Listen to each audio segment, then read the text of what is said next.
아저씨, 안 돼요. 아저씨, 뛰어내리지 마세요. 비명에 가까운 어린 소녀들의 절규가 차가운 빗줄기를 뚫고 마포대교를 뒤흔들었습니다.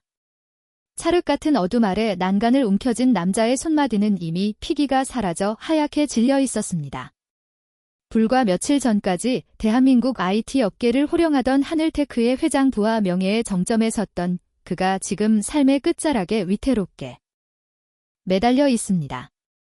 모든 것을 포기하고 난간 밖으로 몸을 던지려던 찰나등 뒤에서 낯선 목소리가 그를 낚아챘습니다.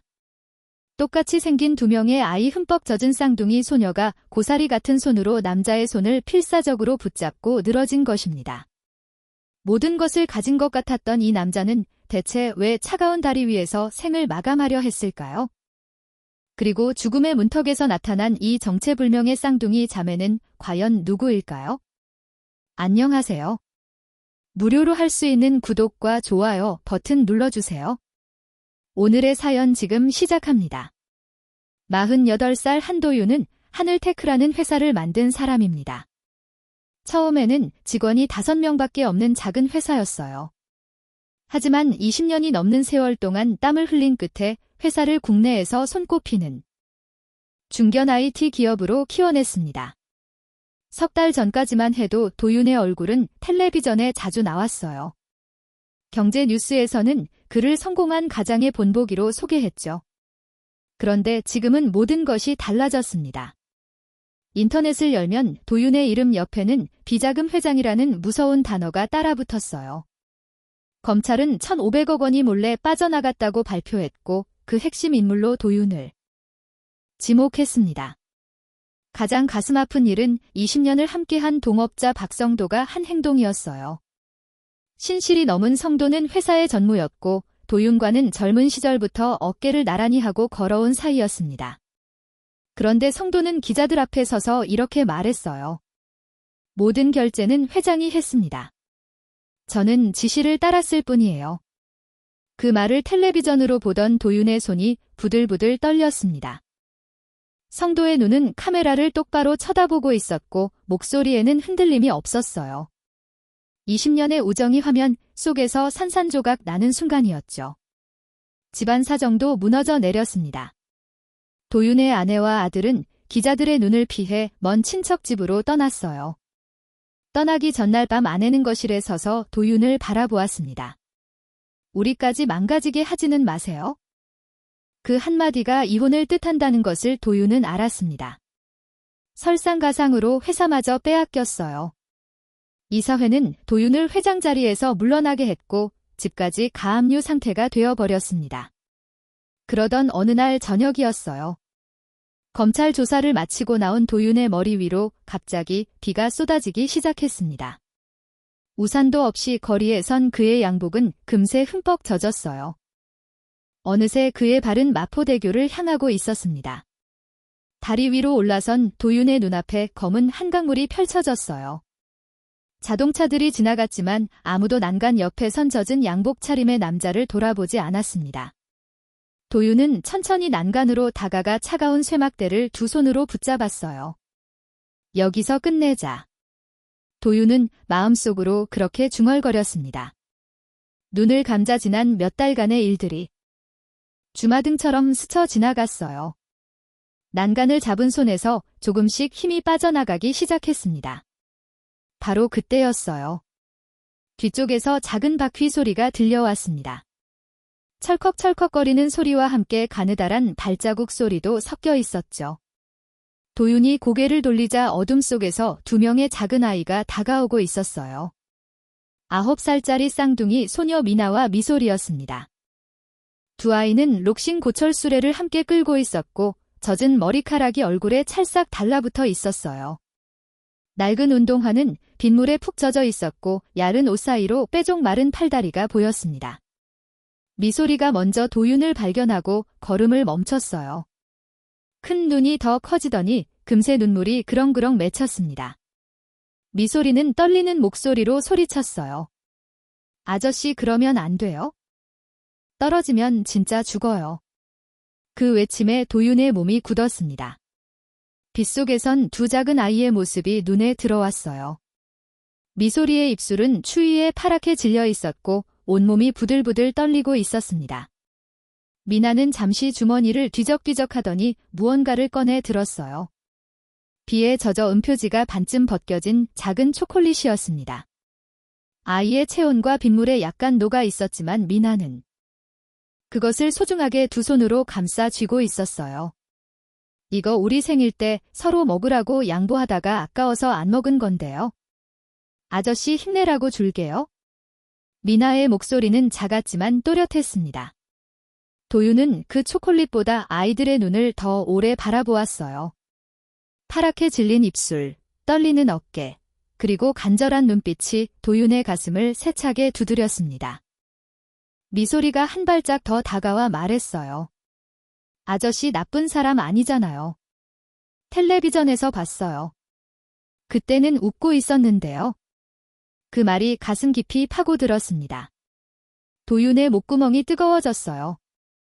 그래, 나 정말 그렇게까지 나쁜 사람인가? 도윤은 처음으로 그런 생각을 했습니다. 세상 모든 사람들이 손가락질을 해도 이 어린 아이들만은 자신을 나쁜 사람이라고 생각하지 않았어요. 천천히, 아주 천천히 도윤은 난간에서 발을 뗐습니다. 쌍둥이가 동시에 작은 손을 내밀었어요. 도윤은 그 손을 잡았습니다. 아이들의 손은 차갑고 젖어 있었지만 그 어떤 손보다 따뜻하게 느껴졌어요. 미나가 술의 손잡이를 다시 잡으며 말했습니다. 우리 할머니 집 따뜻해요. 거기 가요. 그리고 고철 수레를 끌며 앞장서기 시작했어요. 도윤은 아이들의 작은 뒷모습을 따라 걸었습니다. 비는 여전히 내리고 있었지만 그의 발걸음은 조금 전과는 달랐어요. 한 발 한 발 다시 살아가는 쪽으로 향하고 있었습니다. 좁은 골목길은 가로등 하나 없이 어두웠습니다. 도윤은 앞서가는 쌍둥이의 작은 뒷모습을 놓치지 않으려 발걸음을 재촉했어요. 비는 조금 잦아들었지만 여전히 축축한 공기가 온몸을 감쌌습니다. 도윤의 구두창이 젖은 바닥에 미끄러질 때마다 아이들은 뒤를 돌아보며 괜찮은지 확인했어요. 골목은 점점 더 어두워졌습니다. 가로등 하나 없는 길이었어요. 도윤은 휴대전화 불빛으로 발밑을 비추며 조심스럽게 걸었습니다. 한때 수백억짜리 계약서에 서명하던 손이 지금은 이 어둠 속에서 길을 찾기 위해 전화기를 들고 있다는 사실이 묘하게 느껴졌어요. 얼마쯤 걸었을까요?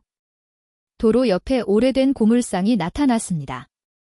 망가진 냉장고와 세탁기가 담장처럼 쌓여 있었고 녹슨 철근과 굽어진 양철판이 산더미처럼 뒤엉켜 있었어요.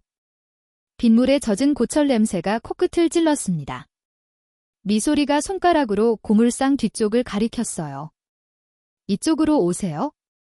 고물상 뒤로 돌아 들어가자 도윤의 눈이 휘둥그레졌습니다. 비닐과 합판으로 이어 붙인 작은 판자집들이 여기저기 모여 있었어요. 지붕은 파란 방수천으로 덮여 있었고 벽은 여기저기 테이프로 붙인 골판지가 덕지덕지 붙어 있었습니다. 바닥에는 빗물이 고여 있어서 나무 발판을 밟고 건너야 했어요. 도윤은 발판 위에서 중심을 잡으며 생각했습니다. 서울 한복판의 마포대교에서 불과 15분 거리에 이런 곳이 있다니? 그는 지난 20년 동안 무엇을 보며 살았던 걸까요? 회사와 집, 고급 식당과 골프장만 오가던 자신의 삶이 갑자기 부끄러워졌어요. 미소리가 가림막처럼 처진 두꺼운 비닐을 들쳐 올리며 말했습니다. 여기가 우리 집이에요. 들어오세요. 안으로 들어서자 눅눅한 흙냄새가 먼저 코를 찔렀어요. 거기에 고철 냄새와 라면 스프 냄새가 섞여 있었습니다. 천장은 낮았고 형광등 하나가 깜빡거리며 희미한 빛을 내고 있었어요. 판자로 칸막이를 친 방 한쪽에 할머니 한 분이 담요를 덮고 누워 계셨습니다. 73살 박말순이었어요. 하지만 주름 깊은 얼굴과 굽은 허리는 70대 후반처럼 보였습니다. 말순은 젖은 양복을 입은 낯선 남자가 들어오자 놀라서 몸을 일으켰어요. 눈이 경계심으로 가득 찼습니다. 미나가 먼저 달려가 할머니 손을 잡았어요. 할머니, 이 아저씨 다리에서 떨어지려고 했어? 우리가 말렸어. 그 말에 말순의 표정이 굳었습니다. 떨어지려고 했다는 말의 의미를 알아챈 거예요. 말수는 천천히 도윤을 훑어보았습니다. 젖은 양복, 풀어헤친 넥타이, 그리고 텅 빈 눈빛. 말수는 한참을 그렇게 쳐다보다가 문득 뭔가를 떠올린 듯 눈을 크게 떴어요. 어디서 많이 본 얼굴인데? 도윤은 고개를 숙이며 조용히 대답했습니다. 한도윤이라고 합니다. 하늘테크 회장이었어요. 그 순간 말순의 눈빛이 흔들렸습니다. 텔레비전에서 매일 나오던 그 얼굴이었어요. 비자금 회장이라고 손가락질 받던 바로 그 사람이 지금 자신의 판자 집안에 서 있었습니다. 말수는 입술을 굳게 다물었어요. 복잡한 감정이 얼굴에 스쳐 지나갔습니다. 도윤은 미안한 마음에 한 발짝 뒤로 물러섰어요. 폐를 끼쳐서 죄송합니다. 잠시만 비피하고 나가겠습니다. 하지만 미소리가 도윤의 소매를 붙잡았어요. 작은 손이었지만 힘이 꽤 셌어. 아저씨 옷 젖었잖아요. 감기 걸려요. 미나는 어디선가 낡은 수건과 빳빳한 추리닝을 가져왔어요. 분명 누군가 입던 옷인 것 같았지만 깨끗하게 빨려 있었습니다. 도윤은 그 옷을 받아들며 손이 떨리는 것을 느꼈어요. 말수는 한참을 망설이다가 천천히 일어났습니다. 그리고 전기장판 온도를 조금 올리고 작은 주전자에 물을 올렸어요. 움직임이 느렸지만 손놀림은 익숙했습니다. 잠시 후 김이 모락모락 나는 라면, 냄비와 김치 한 접시가 도윤 앞에 놓였어요. 미소리가 젓가락을 건네며 말했습니다. 우린 부자 아니에요? 그래도 따뜻한 국물은 있어요. 계란도 하나 풀었어요. 드세요. 도윤은 젓가락을 쉽게 들지 못했습니다. 목구멍이 막히는 것 같았어요. 이 가난한 집에서 자신을 비자금 회장이라고 욕하는 세상에서 이 작은 가족만은 그에게 따뜻한 음식을 내밀고 있었습니다. 한참 후에야 도윤은 라면을 한 젓가락 집어 입에 넣었어요. 짠맛이 혀끝에 퍼지는 순간 그동안 참았던 눈물이 볼을 타고 흘러내렸습니다. 소리 없이 울면서 라면을 먹는 48살의 남자. 아이들은 그런 도윤을 가만히 지켜보았어요. 라면 국물이 바닥을 드러낸 무렵 말순이 조심스럽게 입을 열었습니다. 사실 우리 딸이 회장님 회사 다녔어요. 격리 쪽으로요. 도윤의 손이 멈췄어요. 고개를 들어 말순을 바라보았습니다. 말순의 눈가에 주름이 깊게 패여 있었고 그 주름 사이로 오래된 슬픔이 묻어났어요. 딸 이름이 윤지현이에요. 몇 년 전에 떠났어요. 과로사라고 하더라고요. 윤지현. 도윤은 그 이름을 기억해내려고 애썼습니다. 격리부 직원이었다면 분명 어디선가 마주쳤을 텐데 얼굴이 떠오르지 않았어요. 수백 명의 직원 중 한 명이었을 뿐이니까요. 그 사실이 가슴을 찔렀습니다. 말수는 먼 곳을 바라보며 말을 이었어요. 지현이가 죽기 전에 그랬어요. 회사에서 이상한 일이 있는 것 같다고. 세상이 다 그런 건 아니라고. 옳은 건 말해야 한다고. 도윤은 숨을 멈췄습니다. 회사에서 이상한 일, 그 말이 머릿속에서 맴돌았어요. 밤이 깊어지자 아이들은 할머니 옆에서 잠이 들었습니다. 도윤은 잠을 이룰 수 없었어요. 형광등 불빛 아래에서 천장을 바라보며 생각에 잠겼습니다. 그때 말순이 조용히 일어나 방구석으로 갔어요. 낡은 철제 서랍을 열더니 무언가를 꺼내 들었습니다. 작은 수첩과 메모 몇 장, 그리고 USB 하나였어요. 말순은 그것들을 소중하게 두 손에 쥐고 도윤 앞으로 가져왔습니다. 난 이런 건 잘 모르지만 우리 지현이가 남긴 거예요. 죽기 전까지 뭔가를 열심히 적고 있었어요. 도윤은 천천히 그것들을 받아들었습니다. 수첩 표지는 달아있었고 USB는 오래된 모델이었어요. 말순이 떨리는 목소리로 말했습니다. 우리 지현이가 회장님은 믿었어요. 좋은 분이라고 했어요. 이건 회장님이 갖고 있어야 할 것 같아요. 도윤의 손이 떨렸습니다. 자신을 믿었다는 말이 가슴에 비수처럼 꽂혔어요. 그 직원의 얼굴도 기억하지 못하는 자신을, 그녀는 좋은 사람이라고 믿었다니. 책임감과 두려움이 동시에 밀려왔습니다. 이 작은 수첩과 USB 안에 무엇이 들어있을지 알 수 없었지만 분명 무거운 진실이 담겨 있을 거라는 예감이 들었어요. 도윤은 말순을 바라보았습니다. 주름진 얼굴에 눈물이 맺혀 있었어요. 딸을 잃고 손녀들을 힘겹게 키우며 이 판잣집에서 버텨온 할머니.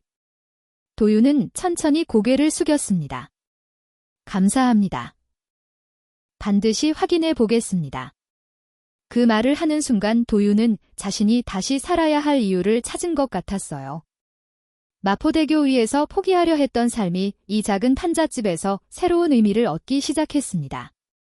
다음 날 새벽 도윤은 좁은 고시원방에 혼자 앉아 있었습니다.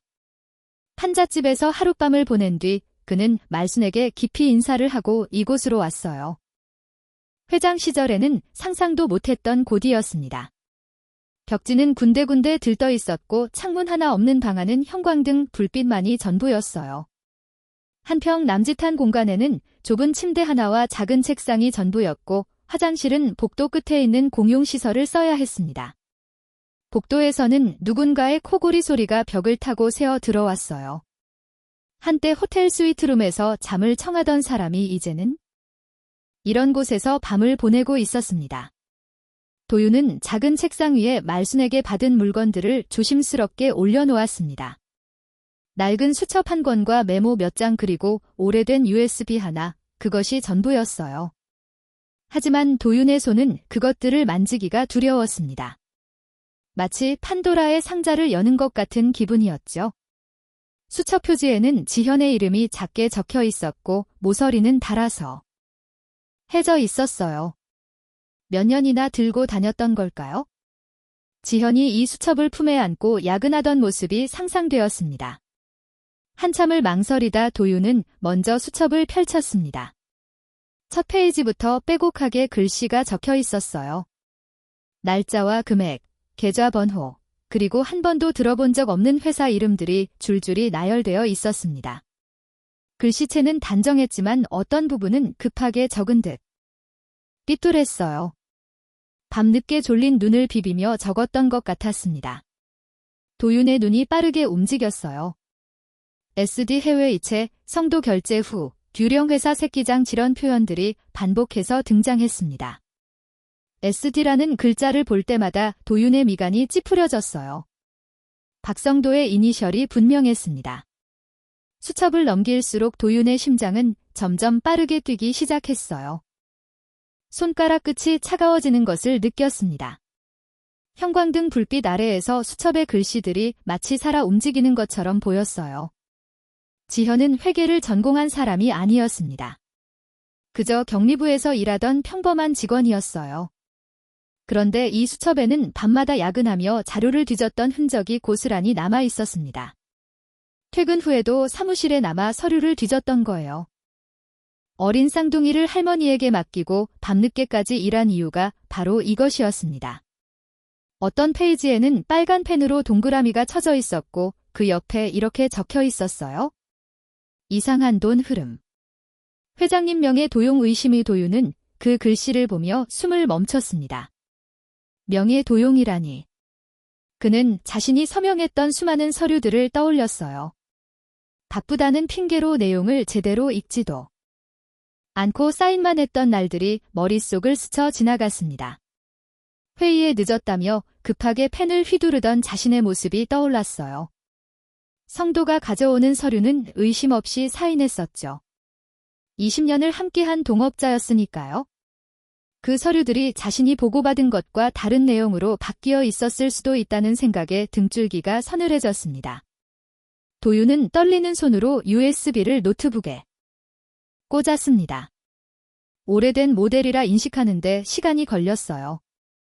화면에 로딩 표시가 빙글빙글 돌았습니다. 잠시 후 폴더 여러 개가 나타났어요. 첫 번째 폴더를 열자 엑셀 파일들이 보였습니다. 파일 하나를 클릭하니 해외 페이퍼 컴퍼니 이름과 그 회사로 빠져나간 거액 송금 기록이 정리되어 있었어요. 금액 옆에는 날짜가 적혀 있었고 송금된 계좌 정보도 함께 있었습니다.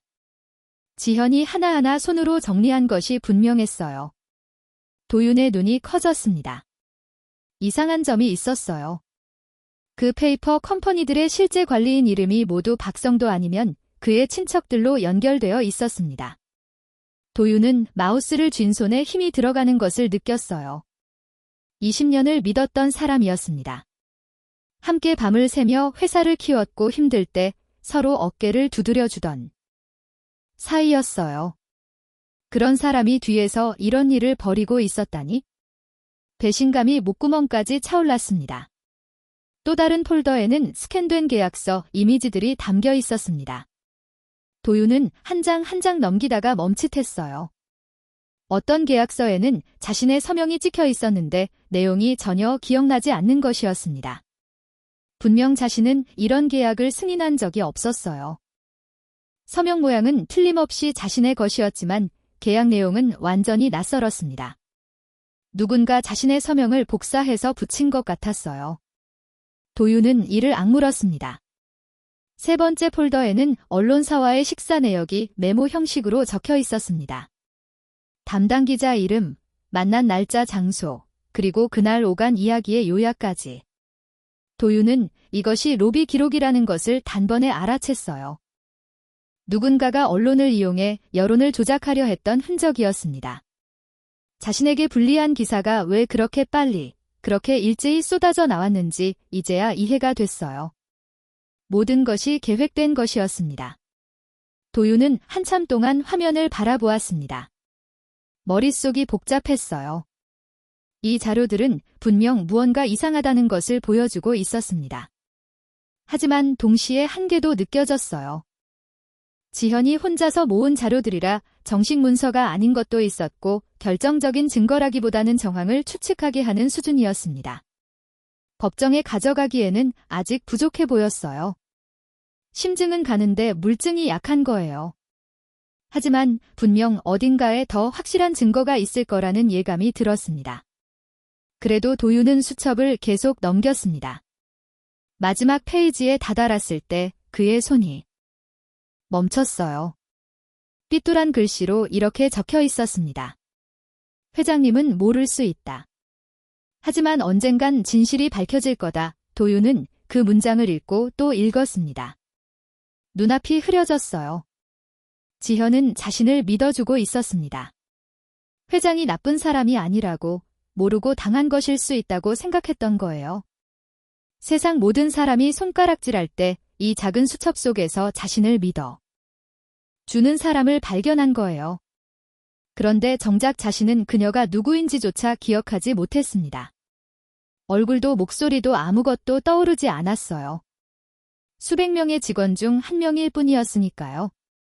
내가 정말 아무것도 몰랐다고만 말할 수 있을까? 도윤은 눈을 감았습니다. 자책감이 파도처럼 밀려왔어요. 그는 지현의 나이를 떠올렸습니다. 회사에 입사할 때는 20대 중반에 젊은 여자였어요. 쌍둥이를 낳고도 혼자 버티며 일했고 30대 중반에 세상을 떠났습니다. 고작 10여 년 만에 그녀의 삶이 끝나버린 거예요. 어린 딸 둘을 할머니에게 맡기고 떠나야 했던 그녀의 마음이 얼마나 아팠을까요? 마지막 순간에도 아이들 걱정에 눈을 감지 못했을 거예요. 지현이 죽던 날이 떠올랐습니다. 도윤은 비서에게 과로사라는 보고 받았어요. 격리부 직원 한 명이 야근 중에 쓰러져서 병원으로 옮겨졌다가 숨을 거뒀다고 했습니다. 그리고 바쁘다는 이유로 장례식장에도 제대로 찾아가지 못했어요. 조화 하나 보내고 끝이었죠. 부의금 봉투에 이름을 적으면서도 그녀의 얼굴을 떠올리지 못했어요. 그때는 그저 직원 한 명이 떠났다고만 생각했습니다. 도윤은 두 손으로 얼굴을 감쌌습니다. 어깨가 들썩였어요. 그때의 무심함이 지금 가슴을 후비는 칼처럼 느껴졌습니다. 만약 그때 조금만 더 관심을 가졌더라면, 지현이 왜 그렇게 밤늦게까지 야근을 했는지 물어봤더라면 어쩌면 그녀를 살릴 수 있었을지도 모릅니다. 아니, 최소한 그녀의 노력을 알아봐 줄 수는 있었을 거예요. 그녀는 회사를 위해, 아니 진실을 위해 싸우다가 쓰러진 거였어요. 한참을 그렇게 앉아 있다가 도윤은 천천히 고개를 들었습니다. 노트북 화면에 지현이 남긴 파일들이 빛나고 있었어요.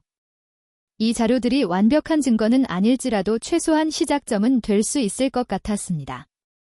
진실의 실마리가 여기 있었어요. 어딘가에 더 확실한 증거가 있을 거라는 확신이 들었습니다. 이걸 무시하면 지현이에게 너무 미안한 일이야. 도윤은 혼잣말로 중얼거렸습니다. 그리고 수첩과 USB를 조심스럽게 가방에 넣었어요. 이제 다음 단계를 생각해야 했습니다. 혼자서는 이 자료들의 의미를 완전히 파악하기 어려웠어요.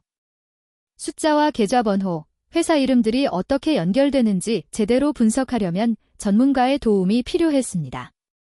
도윤은 휴대전화를 꺼내 연락처를 뒤졌습니다. 예전에 하늘테크의 외부 감사를 맡았던 회계사가 떠올랐어요. 그 사람이라면 이 자료들을 제대로 분석해 줄 수 있을지도 몰랐습니다. 물론 지금 자신의 처지에서 연락을 받아줄지는 알 수 없었어요. 비자금 회장이라고 온 세상이 손가락질하는 사람의 전화를 누가 선뜻 받겠어요? 하지만 시도는 해봐야 했습니다. 도윤은 전화번호 위에 손가락을 올렸어요. 심장이 쿵쿵 뛰었습니다. 이것이 새로운 시작일 수도 있고 또 다른 절망의 시작일 수도 있었어요. 그래도 이대로 포기할 수는 없었습니다. 지현이 남긴 마지막 메시지가 머릿속에서 맴돌았어요.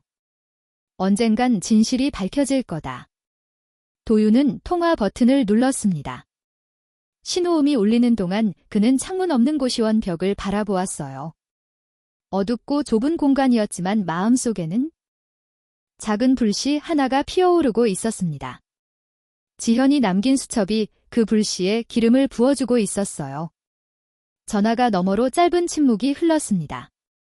도윤은 심장이 멎는 것 같았어요. 상대방이 끊어버릴 거라고 생각했습니다. 비자금 회장이라고 온 나라가 손가락질하는 사람의 전화를 누가 받겠어요? 신호음이 5번, 6번 울렸습니다. 7번째 신호음이 울리려는 찰나, 뜻밖에도 낮고 조심스러운 목소리가 들려왔어요. 회장님이시군요. 뉴스에서 많이 봤습니다. 회계사 정민호였습니다. 예전에 하늘테크의 외부 감사를 맡았던 사람이에요. 목소리에서 경계심이 느껴졌지만 적어도 바로 끊지는 않았습니다. 도윤은 떨리는 목소리로 만나서 할 이야기가 있다고 말했어요. 민호는 수화기 너머로 깊은 한숨을 내쉬더니 한참을 망설였습니다. 그리고 결국 승낙했어요. 단, 사람이 많은 곳은 피하자고 했습니다. 둘 다 언론에 노출되면 곤란한 처지였으니까요. 그날 밤 9시 도윤은 외진 골목에 있는 작은 카페를 찾았습니다. 간판도 제대로 없는 허름한 곳이었어요. 좁은 계단을 내려가 지하로 들어서니 오래된 원목 테이블 몇 개가 놓여 있었습니다. 조명은 어둡고 재즈 음악이 낮게 깔려 있었어요. 벽에는 빈티지 영화 포스터들이 붙어 있었고 커피 내리는 냄새가 은은하게 퍼져 있었습니다. 문을 열고 들어가니 손님은 한 명도 없었어요. 주인인 듯한 중년 남자가 카운터 뒤에서 졸고 있었습니다. 구석자리에 민호가 먼저 와서 앉아 있었어요. 안경 너머로 도윤을 바라보는 눈빛이 경계심으로 가득했습니다. 테이블 위에는 김이 모락모락 나는 커피 한 잔이 놓여 있었지만 민호는 한 모금도 마시지 않은 것 같았어요. 도윤은 민호 앞에 조용히 앉았습니다. 오랜만에 보는 얼굴이었어요. 예전보다 흰머리가 많이 늘었고 얼굴에 피로가 가득했습니다. 도윤은 코트 안쪽 주머니에서 수첩과 USB를 꺼내 테이블 위에 올려놓았어요. 그것들을 보고도 손을 대지 않았습니다. 마치 뜨거운 것을 피하듯 시선만 잠깐 주었다가 돌렸어요. 회장님, 솔직히 말씀드릴게요. 저도 요즘 조심하고 있습니다. 괜히 엮이면 저까지 위험해질 수 있어요. 도윤은 고개를 끄덕였습니다. 당연한 반응이었어요. 지금 자신과 만나는 것 자체가 위험한 일이었으니까요. 민호의 눈 밑에는 어두운 그림자가 져 있었습니다. 그도 나름대로 밤새 고민을 하고 온 게 분명했어요. 하지만 도윤은 포기하지 않았습니다. 저도 알고 있습니다. 하지만 이 자료들을 봐주셨으면 해요. 판단은 그 후에 해주셔도 됩니다. 민호는 한참을 도윤의 눈을 들여다보았습니다. 도윤의 눈에는 절박함이 가득했어요. 거짓말을 하는 사람의 눈빛이 아니었습니다. 민호는 작게 한숨을 쉬더니 천천히 수첩을 집어들었어요. 첫 페이지를 넘기는 순간 민호의 표정이 미세하게 변했습니다. 눈동자가 빠르게 움직이기 시작했어요. 페이지를 넘길수록 미간의 주름이 깊어졌습니다. 어떤 페이지에서는 숨을 멈추고 한참을 들여다보기도 했어요. 손가락으로 글씨를 짚어가며 중얼거리기도 했습니다. USB를 자신의 노트북에 꽂고 파일들을 열어보더니 민호의 얼굴이 점점 굳어갔습니다. 손가락이 마우스 위에서 바쁘게 움직였어요.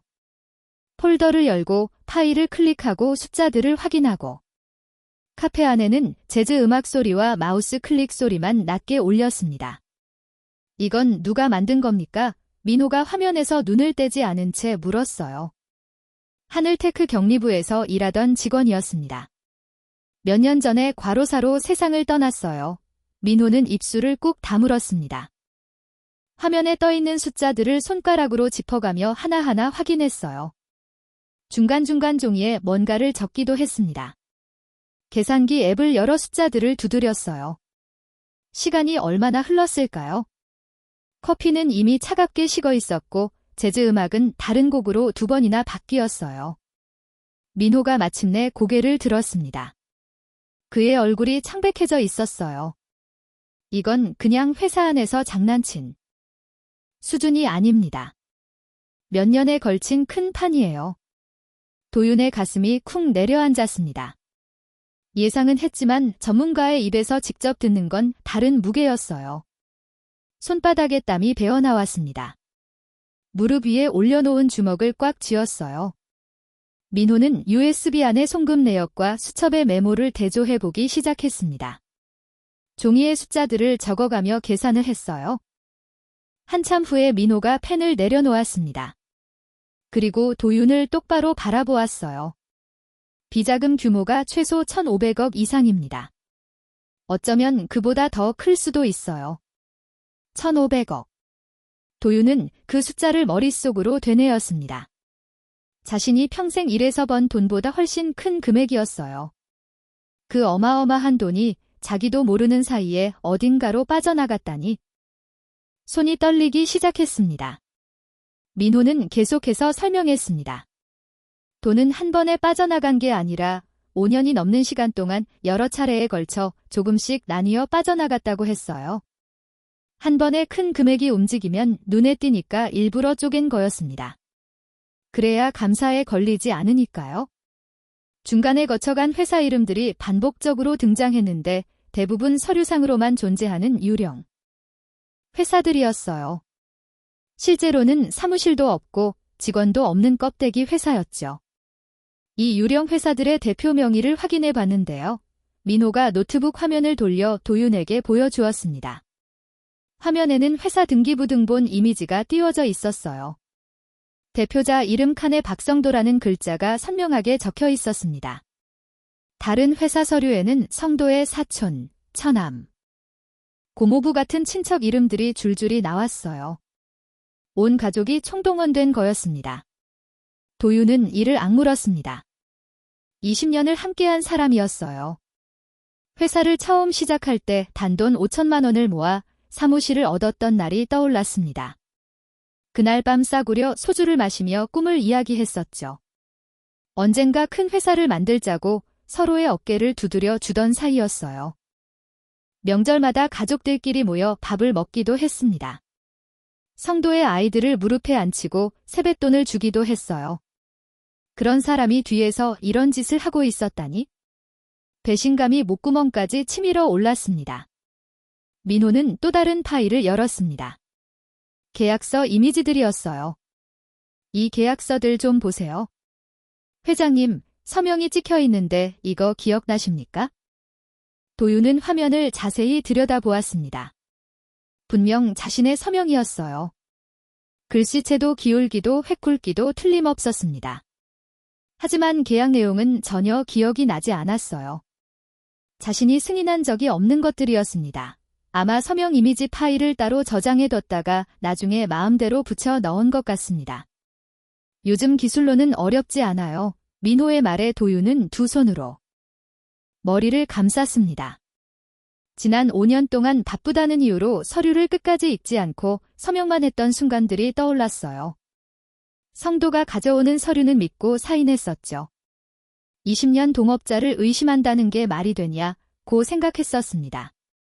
그 믿음이 이렇게 돌아올 줄은 꿈에도 몰랐어요. 민호는 또 다른 정황을 짚어주었습니다. 박성도가 언론과 검찰에 따로 보여준 자료가 있다는 거였어요. 그 자료는 실제와 완전히 다르게 편집되어 있었습니다. 도윤에게 불리한 부분만 강조하고 성도와 관련된 부분은 교묘하게 빠져 있었어요. 언론에 흘러간 내용이 실제 자료와 완전히 다릅니다. 이건 누가 기획한 겁니다. 처음부터 회장님은 덮어씌울 생각이었던 거예요. 민호의 목소리가 단호했습니다. 도윤은 분노와 수치심, 배신감이 한꺼번에 올라와서 한참 동안 말을 잇지 못했어요. 주먹을 꽉 쥐었다가 폈다가를 반복했습니다. 눈앞이 빨갛게 물드는 것 같았어요. 한참 후에 민호가 조심스럽게 말했습니다. 성도부터 잡아야 합니다. 하지만 이 자료만으로는 부족해요. 심증은 가지만 물증으로 쓰기엔 약합니다.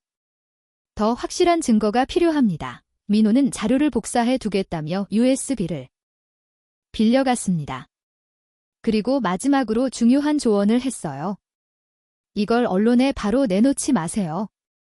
지금 상태로 나가면 역풍을 맞을 수 있습니다. 믿을 만한 탐사 기자를 찾으세요. 제대로 파헤칠 수 있는 사람이요. 도윤은 민호의 말을 가슴에 새겼습니다. 카페를 나서는 그의 발걸음은 무거웠지만 마음 한구석에는 작은 희망이 싹 트고 있었습니다. 어둠 속에 숨어있던 악의 실체가 조금씩 모습을 드러내고 있었어요. 민호의 조언이 머릿속에서 맴돌았습니다. 믿을 만한 탐사 기자를 찾으라. 도윤은 고시원 침대에 누워 천장을 바라보며 생각에 잠겼어요. 누가 있을까? 자신의 말을 들어줄 기자가 과연 있을까? 비자금 회장의 변명이라고 코웃음 치지 않을 사람이 있을까? 형광등 불빛이 깜빡거렸습니다. 마치 자신의 불안한 마음처럼요.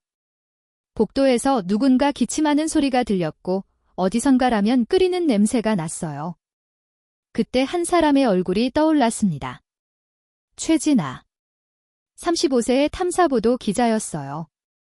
예전에 하늘테크 홍보팀과 크게 부딪힌 적이 있었습니다. 회사의 하청 업체 문제를 취재하다가 홍보팀이 취재를 막았거든요. 그때 진아는 도윤에게 직접 항해 전화를 한 적도 있었어요. 목소리가 얼마나 날카로웠는지 아직도 기억이 났습니다.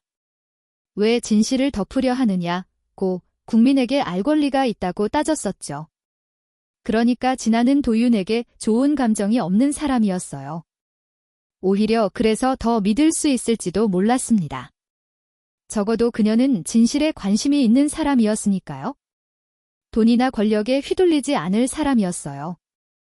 도윤은 용기를 내어 진아에게 연락했습니다. 전화기를 손에 쥐고 한참을 망설였어요.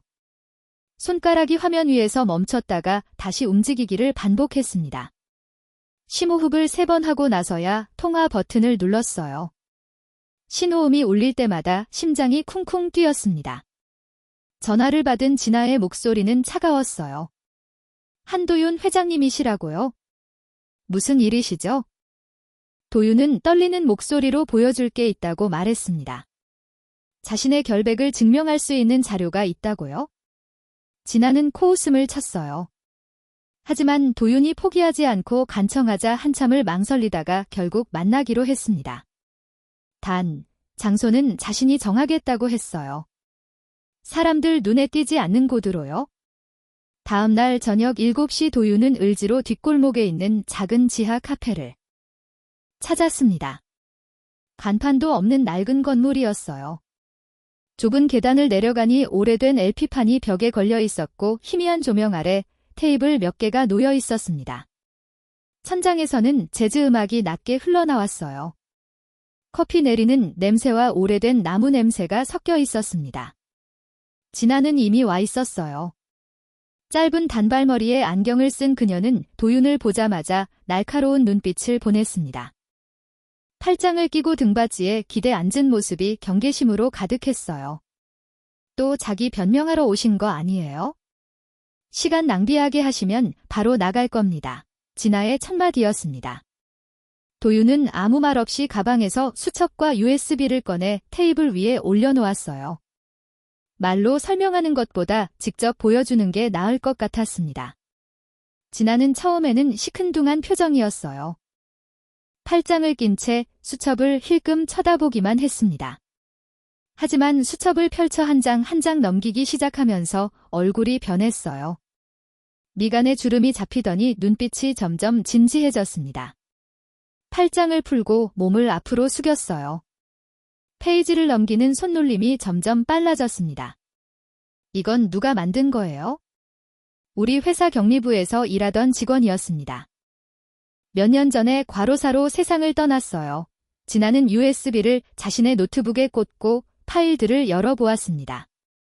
화면에 뜨는 숫자들과 계약서 이미지들을 보면서 그녀의 입술이 점점 굳어졌어요. 손가락으로 화면을 짚어가며 중얼거리기도 했습니다. 어떤 파일에서는 숨을 멈추고 한참을 들여다보았어요. 한참을 들여다보던 진아가 고개를 들었습니다. 이 정도면 최소한 회장님 혼자 한 짓은 아니라는 건 분명하네요. 도윤의 가슴에 작은 희망이 피어올랐습니다. 처음으로 자신의 말을 믿어주는 사람을 만난 거였어요.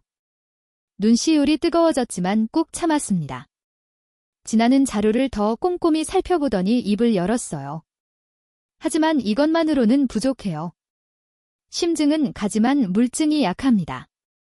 경리부 직원이 개인적으로 모은 자료라서 법적 효력이 떨어져요. 법정에 가져가기엔 아직 멀었습니다. 더 확실한 증거가 필요해요. 도윤은 고개를 끄덕였습니다. 회계사 민호도 같은 말을 했었죠. 진아가 휴대전화를 꺼내 어딘가에 전화를 걸었어요. 민준아, 나야. 지금 시간 돼? 급한 건 있어? 을지로 그 카페로 와. 최대한 빨리. 진아는 자신이 아는 보안 전문가를 부른다고 했습니다. 30분쯤 후에 카페 문이 열리고 키가 큰 남자가 들어왔어요. 서민준, 38세의 보안 전문가였습니다. 검은 후드티를 입은 그는 날카로운 눈매와 달리 말투는 차분했어요. 진아와 대학 동기이고 지금은 기업 보안 컨설팅 일을 하고 있다고 했습니다. 민주는 도윤의 이야기를 듣고 자료를 살펴본 뒤 생각에 잠겼습니다. 턱을 꿰고 한참을 고민하더니 천천히 입을 열었어요. 회장실 47층 금고 뒤에 비밀칸이 있다는 소문. 예전에 직원들 사이에 돌았습니다. 저도 하늘테크 보안 시스템 점검할 때 들은 적 있어요. 그때는 그냥 소문인 줄 알았는데 지금 생각해보니 진짜일 수도 있겠네요. 도윤의 눈이 커졌습니다. 비밀칸이라니. 자신도 모르는 공간이 있었다는 건가요? 20년 넘게 그 회사를 다녔는데 처음 듣는 이야기였어요. 민주는 계속 설명했습니다. 그 금고는 원래 전 회장님 때 만들어진 거예요. 회장님은 비밀번호만 인수받으셨을 거예요. 하지만 금고 안쪽 구조까지는 모르셨을 겁니다. 전 회장님이 개인적으로 만든 비밀 공간이 있을 가능성이 높아요. 그리고 거기에 뭔가 중요한 게 있을 수 있습니다. 민주는 종이를 꺼내 하늘테크 건물 구조를 그리기 시작했습니다. 펜이 종이 위에서 빠르게 움직였어요. 건물 평면도, 엘리베이터 위치, 비상구 위치까지 상세하게 그렸습니다. 그리고 야간 청소 시간, 경비 교대 시간, CCTV 저장 서버 교체 스케줄까지 빼곡하게 적어나갔어요. 그는 예전에 하늘테크 보안 시스템을 점검한 적이 있어서 내부 구조를 어느 정도 알고 있었습니다. 새벽 3시에서 3시 15분 사이 CCTV 일부가 테스트 모드로 전환됩니다. 매주 화요일마다 정기 점검을 하거든요. 그 15분이 우리가 움직일 수 있는 유일한 시간이에요. 딱 15분입니다. 1초라도 늦으면 CCTV에 찍혀요.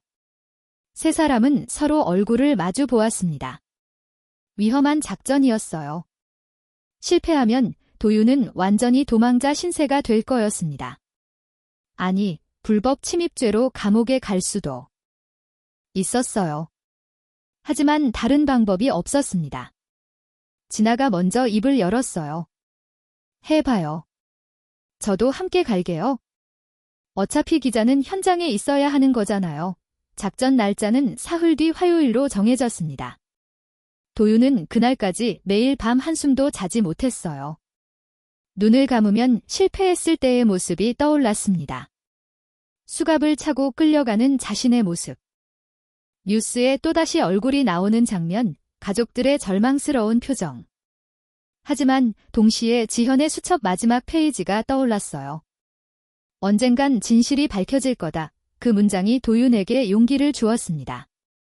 작전 당일 새벽 2시 반, 세 사람은 하늘테크 건물에서 2블록 떨어진 편의점 앞에서 만났습니다. 모두 검은 옷을 입고 있었어요. 밤 기운이 차가웠습니다. 도윤은 오랜만에 회사 건물을 바라보았어요. 47층짜리 유리 건물이 서울 야경 속에서 빛나고 있었습니다. 한때 자신의 것이었던 곳, 지금은 자신을 배신한 사람들이 차지한 곳, 복잡한 감정이 밀려왔어요. 민준이 노트북을 열고 CCTV 화면을 확인했습니다.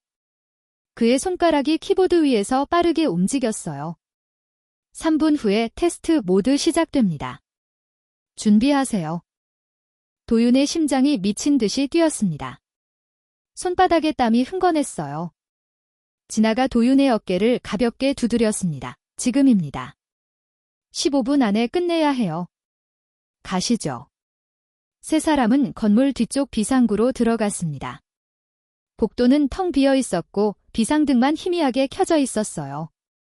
발소리를 울리지 않도록 조심조심 걸었습니다. 심장 소리가 귀에까지 들리는 것 같았어요. 엘리베이터 문이 열리고 47층 복도가 나타났습니다. 텅 빈 새벽의 복도에 세 사람의 숨소리만 들렸어요. 도윤은 회장실 문 앞에 섰습니다. 손잡이를 잡는 순간 손이 떨렸어요. 문을 열자 익숙한 공간이 펼쳐졌습니다. 하지만 모든 게 낯설게 느껴졌어요.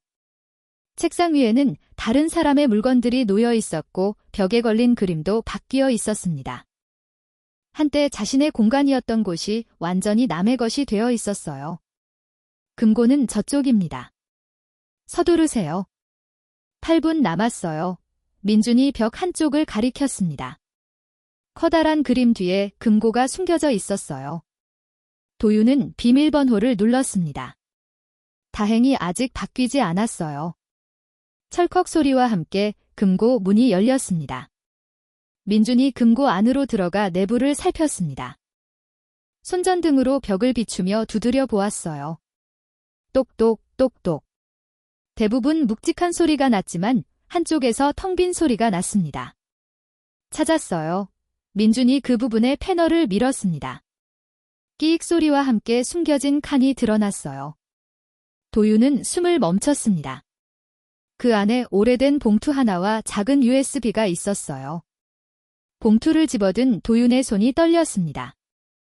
봉투 겉면에는 작은 글씨로 이렇게 적혀 있었어요. 지현. 도윤의 심장이 쿵 내려앉았습니다. 그 이름이 왜 여기 있는 걸까? 머릿속이 하얘졌어요. 3분 남았어요. 일단 나가요. 세 사람은 봉투와 USB를 챙겨 급히 회장실을 빠져나왔습니다. 건물 뒤쪽 비상구를 빠져나오자 새벽 공기가 차갑게 얼굴을 때렸습니다. 하지만 그 차가움이 오히려 정신을 맑게 해 주었어요. 세 사람은 숨을 몰아쉬며 어두운 골목을 빠르게 걸었습니다. 뒤를 돌아보았지만 따라오는 사람은 없었어요. 도윤의 손에는 금고에서 꺼낸 봉투와 USB가 꽉 쥐어져 있었습니다. 손바닥에 땀이 차서 미끄러질 것 같았지만 절대 놓칠 수 없었어요. 2블록쯤 걸어가자 민준이 미리 알아둔 24시간 영업하는 작은 사무실 대여 공간이 나타났습니다. 열쇠 번호를 누르고 안으로 들어가자 작은 책상과 의자, 그리고 콘센트가 있는 허름한 공간이 나왔어요. 형광등 불빛이 희미하게 깜빡거렸습니다. 세 사람은 문을 닫고 나서야 비로소 안도의 한숨을 내쉬었어요. 진아가 노트북을 책상 위에 올려놓았습니다. 민준이 조심스럽게 USB를 꽂았어요. 세 사람 모두 숨을 죽이고 화면을 바라보았습니다. 잠시 로딩 화면이 뜨더니 폴더 여러 개가 나타났어요. 도윤의 심장이 두근거렸습니다. 이 안에 무엇이 들어있을까? 진실이 있을까? 아니면 또 다른 절망이 있을까? 손가락 끝이 차가워지는 것을 느꼈어요. 민준이 첫 번째 폴더를 열었습니다. 화면에 파일 목록이 떴어요.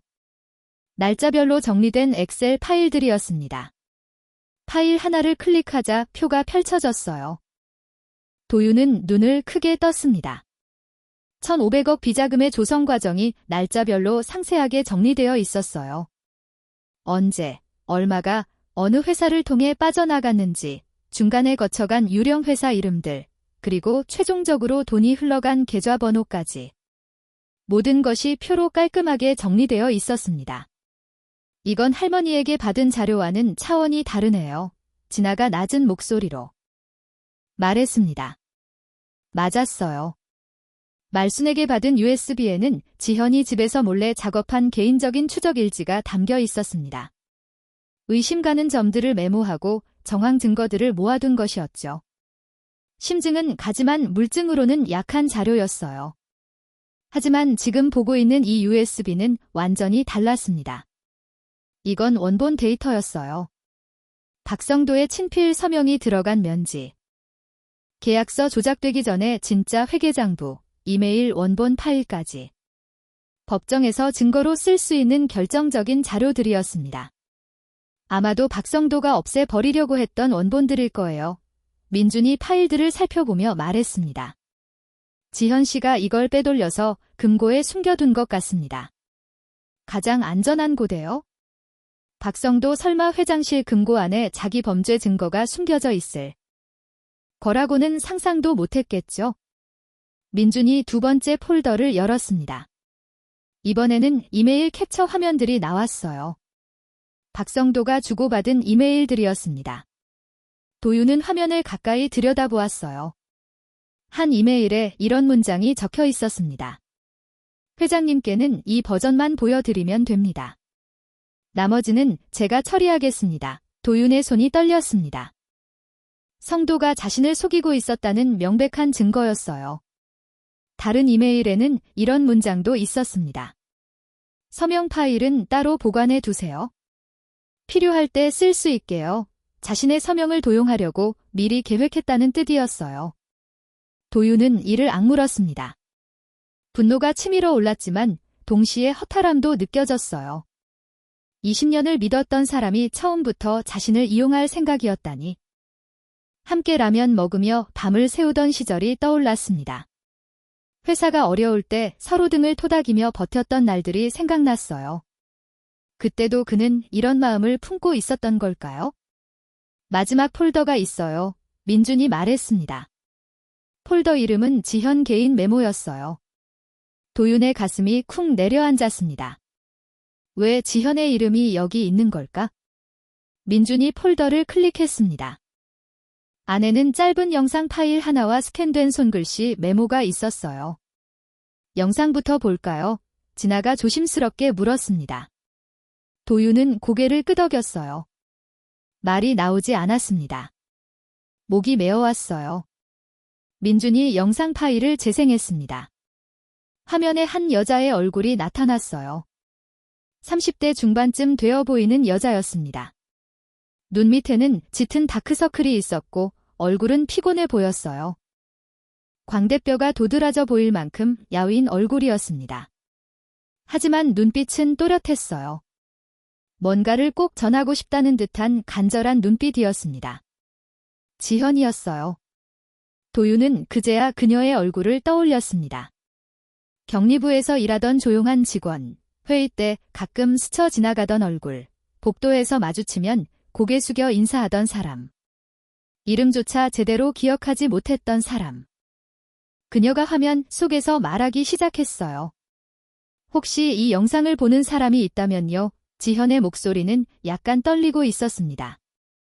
하지만 또박또박 말하려고 애쓰는 게 느껴졌어요. 회장님은 나쁜 분이 아니에요. 저는 그걸 압니다. 회장님은 그냥 너무 바쁘셨고 너무 많은 사람을 믿으셨어요. 나쁜 건 따로 있습니다. 저는 그 증거를 모았어요. 몇 년에 걸쳐서 하나씩 모았어요. 박 전무님이 없애려고 했던 원본 서류들, 제가 몰래 복사해뒀어요. 그리고 회장실 금고에 숨겨뒀습니다. 도윤은 숨을 멈췄습니다. 어떻게 금고 비밀번호를 알았던 걸까? 지현이 그 답을 말해주었어요. 언젠가 박 전무님이 술에 취해서 금고 비밀번호를 혼잣말로 중얼거린 적이 있어요. 그때 들었습니다. 그리고 청소 시간에 몰래 들어가서 숨겨뒀어요. 거기가 가장 안전하다고 생각했거든요. 하면 속 지현이 계속 말했습니다. 저는 이걸 회장님께 직접 드리고 싶었어요. 하지만 제가 그럴 수 있을지 모르겠어요. 요즘 몸이 너무 안 좋아서요. 병원에서는 과로라고 하는데 저도 제 몸이 어떻게 되어가는지 느껴져요. 만약 제가 이걸 전하지 못하고 떠나게 된다면 누군가 이걸 발견해 주길 바랍니다. 지현은 잠시 말을 멈추고 눈물을 훔쳤습니다. 손등으로 눈가를 닦는 모습이 화면에 담겼어요. 그녀의 손도 떨리고 있었습니다. 그리고 우리 미소리한테요. 엄마가 왜 맨날 늦게까지 일했는지 언젠간 알게 될 거야. 엄마는 나쁜 일을 그냥 넘길 수가 없었어. 옳은 건 옳다고 말해야 하잖아. 너희들한테 그렇게 가르쳤잖아. 엄마, 많이 사랑해. 영상이 끝났습니다.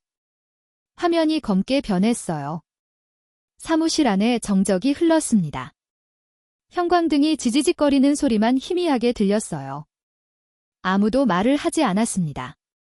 도윤은 두 손으로 얼굴을 감쌌습니다. 어깨가 들썩였어요. 그는 소리 없이 울고 있었습니다. 지현이 죽기 전까지 이 자료들을 모았다는 사실이, 그리고 자신에게 전해주고 싶어 했다는 사실이 가슴을 찔렀어요. 그녀는 마지막 순간까지 진실을 위해 싸웠습니다. 어린 쌍둥이를 두고 떠나면서도요.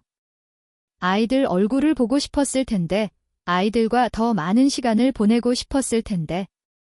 그녀는 밤마다 야근을 하며 증거를 모았습니다. 난 저 사람이 죽었을 때 그냥 직원 한 명이 떠났다고만 생각했어. 도윤이 떨리는 목소리로 말했습니다. 손가락 사이로 눈물이 흘러내렸어요. 장례식장에도 제대로 안 갔어. 조화 하나 보내고 끝이었어. 부의금 봉투에 이름 적으면서도 얼굴이 떠오르지 않았어. 그런데 저 사람은 나를 위해서 이런 걸 하고 있었어. 목숨을 갈아가면서 진아가 조용히 도윤의 어깨에 손을 올렸습니다.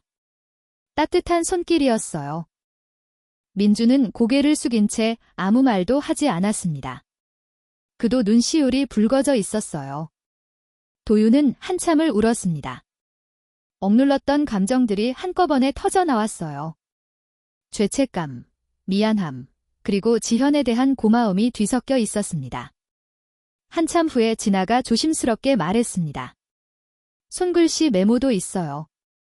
보실래요? 도윤은 눈물을 닦고 고개를 끄덕였습니다. 민준이 메모 파일을 열었어요. 화면에 지현의 손글씨가 나타났습니다. 삐뚤하지만 한 글자 한 글자 정성스럽게 쓴 글씨였어요. 회장님은 회사 일에는 서툰 사람입니다.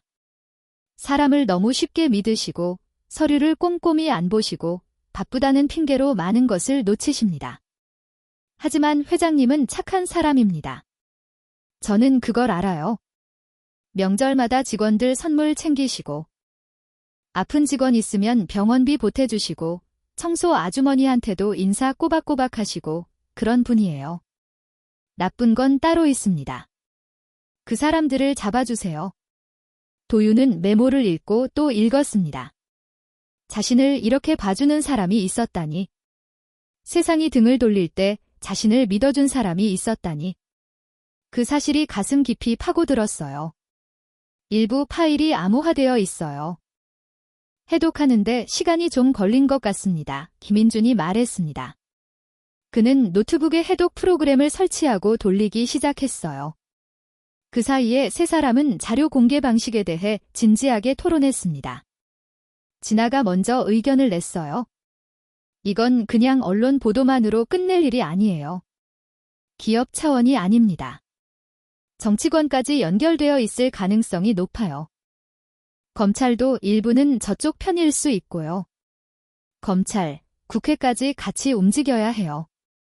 다방면에서 동시에 터뜨려야 막을 수가 없습니다. 도윤은 진아의 말을 들으며 결심을 굳혔습니다. 그리고 자리에서 일어나 두 사람을 바라보며 천천히 입을 열었어요. 알겠습니다. 제 누명만 벗고 끝내지 않겠습니다. 그의 목소리에는 단단한 결의가 담겨 있었습니다. 지현 씨가 목숨 걸고 모은 자료입니다. 그냥 저만 살겠다고 쓸 수는 없어요. 끝까지 가봅시다. 뒤에 누가 있든 다 끌어내겠습니다. 여기서 다 끝내야죠. 그의 눈에는 더 이상 절망이 없었습니다. 마포대교 난간에 있던 그 남자가 아니었어요. 지금 그의 눈에는 불꽃이 타오르고 있었습니다. 금고에서 찾은 자료들을 정리하는데 이틀이 걸렸습니다. 진아와 민주는 파일들을 하나하나 분류하고 어떤 순서로 어떻게 공개할지 치밀하게 계획을 세웠어요. 언론에 먼저 터뜨릴 것인지, 검찰에 먼저 넘길 것인지, 아니면 동시에 할 것인지. 여러 가지 시나리오를 검토했습니다. 각각의 장단점을 따져보며 밤늦게까지 토론했어요. 도윤은 그 사이에 검찰 내부에서 믿을 만한 검사를 수소문했습니다. 다행히 진아가 예전에 취재하면서 알게 된 양심적인 검사가 한 명 있었어요. 길재형 검사, 사건을 여러 번 수사했고 권력에 휘둘리지 않는다고 알려진 사람이었습니다. 그 검사에게 자료 일부를 먼저 전달하기로 했어요. 그런데 자료를 전달하러 가기로 한 날 아침, 진아의 휴대전화가 울렸습니다. 새벽 4시였어요. 잠을 자다 말고 받은 전화였습니다. 경찰 내부 소식통에게서 온 긴급 연락이었어요. 진아는 전화를 받더니 얼굴이 굳어졌습니다. 미간에 깊은 주름이 잡혔어요. 통화를 마치고 그녀가 도윤에게 다급하게 말했습니다. 박성도가 잠적했대요. 도윤의 심장이 철렁 내려앉았습니다. 잠적이라니. 그 말은 성도가 도망치려 한다는 뜻이었어요. 며칠 전만 해도 언론 앞에서 당당하게 인터뷰하던 사람이었습니다. 모든 책임은 회장에게 있다고 큰 소리 치던 사람이었어요. 카메라 앞에서 자신있게 웃으며 결백을 주장하던 사람이었습니다. 그런 사람이 갑자기 사라졌다는 건 뭔가 상황이 바뀌었다는 뜻이었어요. 아마도 우리가 금고에서 자료를 찾았다는 걸 어떻게든 알게 된 모양이었습니다. 회사 내부에 아직 성도 편인 사람이 있었던 걸까? 누군가 정보를 흘렸을 수도 있었어요. 진아가 계속 통화를 하면서 메모를 했습니다. 펜이 종이 위에서 빠르게 움직였어요. 얼굴이 점점 더 심각해졌습니다. 통화가 끝나자 그녀가 급히 말했어요. 새벽 비행기로 동남아 쪽으로 빠지려는 것 같아요. 그것도 일반 출국장이 아니라 VIP 터널을 이용한대요. 새벽 6시 비행기래요. 지금 당장 출발해도 빠듯해요. VIP 터널은 고위 인사들이나 유명인들이 사람들 눈을 피해 출국할 때 쓰는 특별 통로였습니다. 일반인들은 그런 게 있는지도 모르는 경우가 많았어요. 보안 검색도 따로 받고 출국 심사도 별도 공간에서 진행했습니다. 일반 승객들과 완전히 분리된 동선이었어요. 대기 시간도 거의 없었습니다. 성도가 그런 경로를 쓴다는 건 누군가가 도와주고 있다는 뜻이었어요. 돈만으로는 쓸 수 없는 통로였거든요. 상당한 권력이 뒤에서 밀어주고 있다는 증거였습니다. 비행기 타기 전에 잡아야 해요. 한번 출국하면 끝이에요. 범죄인인도 조약 없는 나라로 가버리면 잡을 방법이 없어요. 평생 해외에서 호화롭게 살 수 있어요. 빼돌린 돈으로요. 진아가 다급하게 말했습니다. 민주는 이미 노트북을 열고 인천공항 VIP 통로 구조를 검색하고 있었어요. 건물 배치도와 진입 경로를 빠르게 확인했습니다. 도윤은 잠시 멍하니 있었어요. 성도. 20년을 함께한 사람. 회사가 어려울 때 라면 하나 나눠 먹으며 버텼던 사람. 명절이면 서로 집에 찾아가 인사하던 사람. 성도네 아이들 돌잔치에도 갔었고 성도도 자기 아들 졸업식에 와줬었어요. 결혼 기념일을 잊어버렸을 때 대신 꽃을 사다 준 적도 있었습니다. 그 사람이 지금 도망치려 하고 있었어요. 가시죠. 도윤이 낮은 목소리로 말했습니다. 더 이상 망설일 시간이 없었어요. 진아는 차를 몰면서 경찰 소식통에게 계속 연락을 했습니다. 공항에 미리 경찰을 배치해달라고 부탁했어요. 체포영장은 이미 발부되어 있었습니다. 도주 우려가 있으니 긴급 체포도 가능하다고 했어요. 공항으로 가는 길. 새벽 4시 반에 도로는 텅 비어 있었습니다. 가로등 불빛이 스쳐 지나갔어요. 도윤은 뒷좌석에 앉아 창밖을 바라보았습니다. 어두운 하늘에 별 하나 보이지 않았어요. 차창에 자신의 얼굴이 어렴풋이 비쳤습니다. 피곤하고 지친 얼굴이었어요. 며칠째 제대로 잠을 자지 못했거든요. 문득 20년 전이 떠올랐습니다. 5천만 원을 모아 작은 사무실을 얻었을 때였어요. 을지로 뒷골목 3층짜리 낡은 건물이었습니다. 에어컨도 없어서 여름에는 선풍기 틀어놓고 땀을 뻘뻘 흘리며 일했어요. 겨울에는 전기장판 하나로 버텼습니다. 그때 성도가 소주잔을 들며 말했었죠. 도윤아, 우리 꼭 성공하자. 나중에 큰 회사 만들어서 직원들한테 떳떳한 회사 만들자. 그때 성도의 눈은 진심으로 빛나고 있었습니다. 적어도 그렇게 보였어요. 함께 밤을 새우며 코딩하던 날들, 첫 번째 계약을 따냈을 때 얼싸안고 기뻐하던 순간, 회사가 어려워서 월급을 못 줄 뻔했을 때 자기 돈을 먼저 내놓던 모습. 다 진심이 아니었던 걸까요? 언제부터 변한 걸까? 아니, 처음부터 그랬던 걸까? 도윤은 알 수 없었습니다. 다만 가슴 한구석이 쓰라렸어요. 배신감보다 더 깊은 슬픔이 밀려왔습니다. 인천공항에 도착한 건 새벽 5시 15분쯤이었습니다. 비행기 출발까지 45분 남았어요. 공항은 아직 한산했습니다. 이른 아침 비행기를 타려는 사람들이 드문드문 보였어요. 대부분 캐리어를 끌고 졸린 눈으로 걸어가고 있었습니다. 커피를 손에 든 사람들도 있었어요. 진아의 소식통이 경찰 4명을 미리 배치해 두었다고 했습니다. VIP 통로 입구에서 기다리기로 했어요. VIP 구역은 일반 출국장과 완전히 분리되어 있었습니다. 별도의 도로로 들어가야 했고 입구에 경비원이 서 있었어요. 진아가 경찰 소식통에게 받은 출입증으로 겨우 안쪽까지 들어갈 수 있었습니다. 통로 안은 조용했어요. 고급스러운 카펫 위 깔려 있었고 은은한 조명이 켜져 있었습니다. 벽에는 그림이 걸려 있었고 공기 중에는 은은한 향기가 났어요. 클래식 음악이 잔잔하게 흘러나왔습니다. 일반 출국장의 시끄러운 안내 방송과는 완전히 다른 세계 같았어요. 저기요, 민준이 낮은 목소리로 말했습니다. 통로 끝에서 검은색 고급 세단 한 대가 천천히 들어오고 있었어요. 외제차였습니다. 번호판이 보였어요. 경찰들이 손짓을 해서 차를 멈추게 했습니다. 잠시 긴장된 정적이 흘렀어요. 운전석에서 기사가 먼저 내렸고 뒷문이 열렸습니다. 선글라스를 쓴 남자가 내렸어요. 박성도였습니다. 도윤의 심장이 쿵쿵 뛰었어요. 성도는 고급 소재 코트를 입고 있었고 한 손에는 명품 캐리어를 들고 있었습니다. 마치 해외 출장을 가는 것처럼 태연한 모습이었어요. 하지만 경찰들이 다가가자 그의 얼굴이 굳어졌습니다. 입술이 파르르 떨렸어요. 무슨 일이죠? 저 출장 가는 건데요. 성도가 짜증스러운 목소리로 말했습니다. 최대한 자연스러워 보이려고 애쓰는 게 느껴졌어요.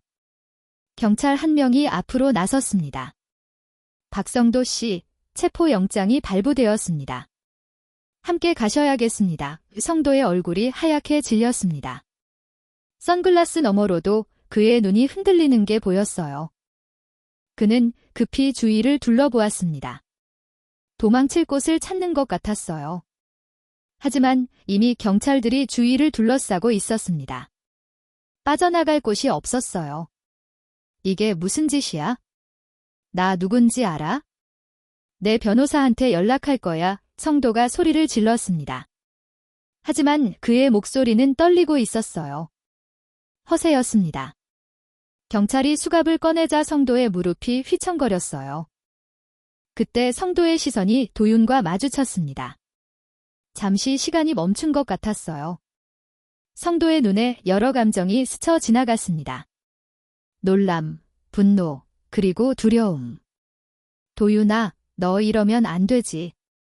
우리가 얼마나 오래 같이 일했는데, 성도가 애원하듯 말했습니다. 목소리에 힘이 없었어요. 도윤은 대답하지 않았습니다. 할 말이 없었어요.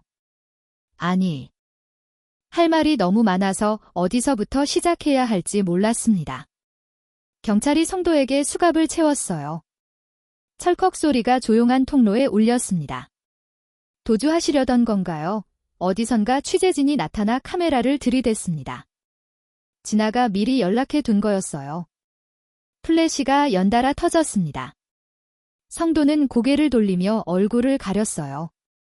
하지만 이미 늦었습니다. 당황한 표정이 카메라에 고스란히 찍혔어요. 체포 장면은 그날 오전 뉴스 속보로 나갔습니다. 하늘테크 전무 박성도 해외 도주 시도 중 공항에서 긴급 체포 화면에는 수갑을 찬 성도가 고개를 숙이고 경찰차에 타는 모습이 반복해서 나왔어요. 인터넷에는 댓글이 쏟아졌습니다. 회장보다 전무가 더 수상하다, 도망치려 했다는 건 뭔가 찔리는 게 있다는. 거지, 한 회장이 억울하게 뒤집어 쓴 거 아니냐, 여론이 바뀌기 시작했어요. 도윤은 고시원 방에서 혼자 뉴스를 보면서 허무했습니다. 기쁘지도 슬프지도 않았어요. 20년 우정의 끝이 이렇게 될 줄은 몰랐거든요. 그런데 며칠 뒤 믿을 수 없는 소식이 들려왔습니다. 박성도가 보석으로 풀려났대요. 국토부 장관 임태권이라는 사람이 손을 썼다고 해요. 진아의 전화였습니다. 도윤은 할 말을 잃었어요. 도주 시도까지 했는데 보석이라니. 말이 되지 않았습니다. 내 상대는 박성도만이 아니구나. 그 뒤에 더 큰 누군가가 있구나. 등골이 서늘해졌어요. 하지만 도윤은 물러서지 않기로 했습니다. 끝까지 가봅시다. 그의 목소리에는 단단한 결의가 담겨 있었어요. 보석으로 풀려난 성도는 법원 앞에서 취재진에게 둘러싸였습니다. 카메라 플래시가 쉴 새 없이 터졌어요. 눈이 부셔서 제대로 뜰 수가 없었습니다. 기자들이 마이크를 들이밀며 질문을 쏟아냈어요. 도주 시도에 대해 어떻게 생각하시냐? 한도윤 회장과의 관계는 어떠냐? 비자금 의혹에 대해 할 말이 있으냐? 사방에서 질문이 날아왔습니다. 성도는 선글라스로 얼굴을 가린 채 짧게 대답했어요. 진실은 법정에서 말하겠습니다. 그 말을 남기고 성도는 경호원들의 도움을 받아 대기하고 있던 차에 올라탔습니다. 하지만 차 문이 닫히는 순간 그의 얼굴에서 여유로운 표정이 사라졌어요. 손이 떨리고 있었습니다. 이마에는 식은땀이 맺혀 있었어요. 그는 보석으로 풀려났지만 마음은 감옥에 있는 것보다 더 무거웠습니다. 변호사가 옆에서 무슨 말을 했지만 귀에 들어오지 않았어요. 창밖으로 스쳐 지나가는 거리의 풍경도 눈에 들어오지 않았습니다. 머릿속은 온통 한 가지 생각뿐이었어요. 나는 이제 어떻게 되는 걸까? 임 장관이 나를 어떻게 할까? 보석으로 풀려났다고 해서 자유로운 게 아니었어요. 오히려 더 큰 감옥에 갇힌 기분이었습니다. 그날 밤부터 이상한 일이 시작되었어요. 새벽 2시쯤 성도의 휴대전화가 울렸습니다. 발신자 표시가 없는 번호였어요. 받지 않으려고 했지만 계속 울렸습니다. 벨소리가 어둠 속에서 유난히 크게 느껴졌어요. 아내가 잠에서 깨어 뭐냐고 물었습니다. 성도는 아무것도 아니야라고 말하고 거실로 나와 전화를 받았어요. 낮고 차가운 목소리가 들려왔습니다. 박전무, 잘 나왔네. 그런데 입 조심해. 괜히 말 잘못하면 가족이 다칠 수도 있어. 성도의 얼굴이 하얗게 질렸습니다. 심장이 쿵쾅거렸어요. 뭐라고 대답하려 했지만 목소리가 나오지 않았습니다. 전화는 그대로 끊어졌어요. 성도는 한참 동안 어둠 속에 서서 휴대전화를 바라보았습니다. 손이 떨려서 전화기를 떨어뜨릴 뻔했어요. 그 뒤로도 비슷한 전화가 매일 밤 걸려왔습니다. 때로는 아내 이름을 부르기도 했고, 아이들이 다니는 학교 이름을 정확하게 말하기도 했어요. 몇 시에 등교하는지, 어느 학원에 다니는지, 심지어 아이들이 좋아하는 분식집 이름까지 알고 있었습니다. 딸이 매주 토요일에 가는 피아노 학원 주소까지 말했어요.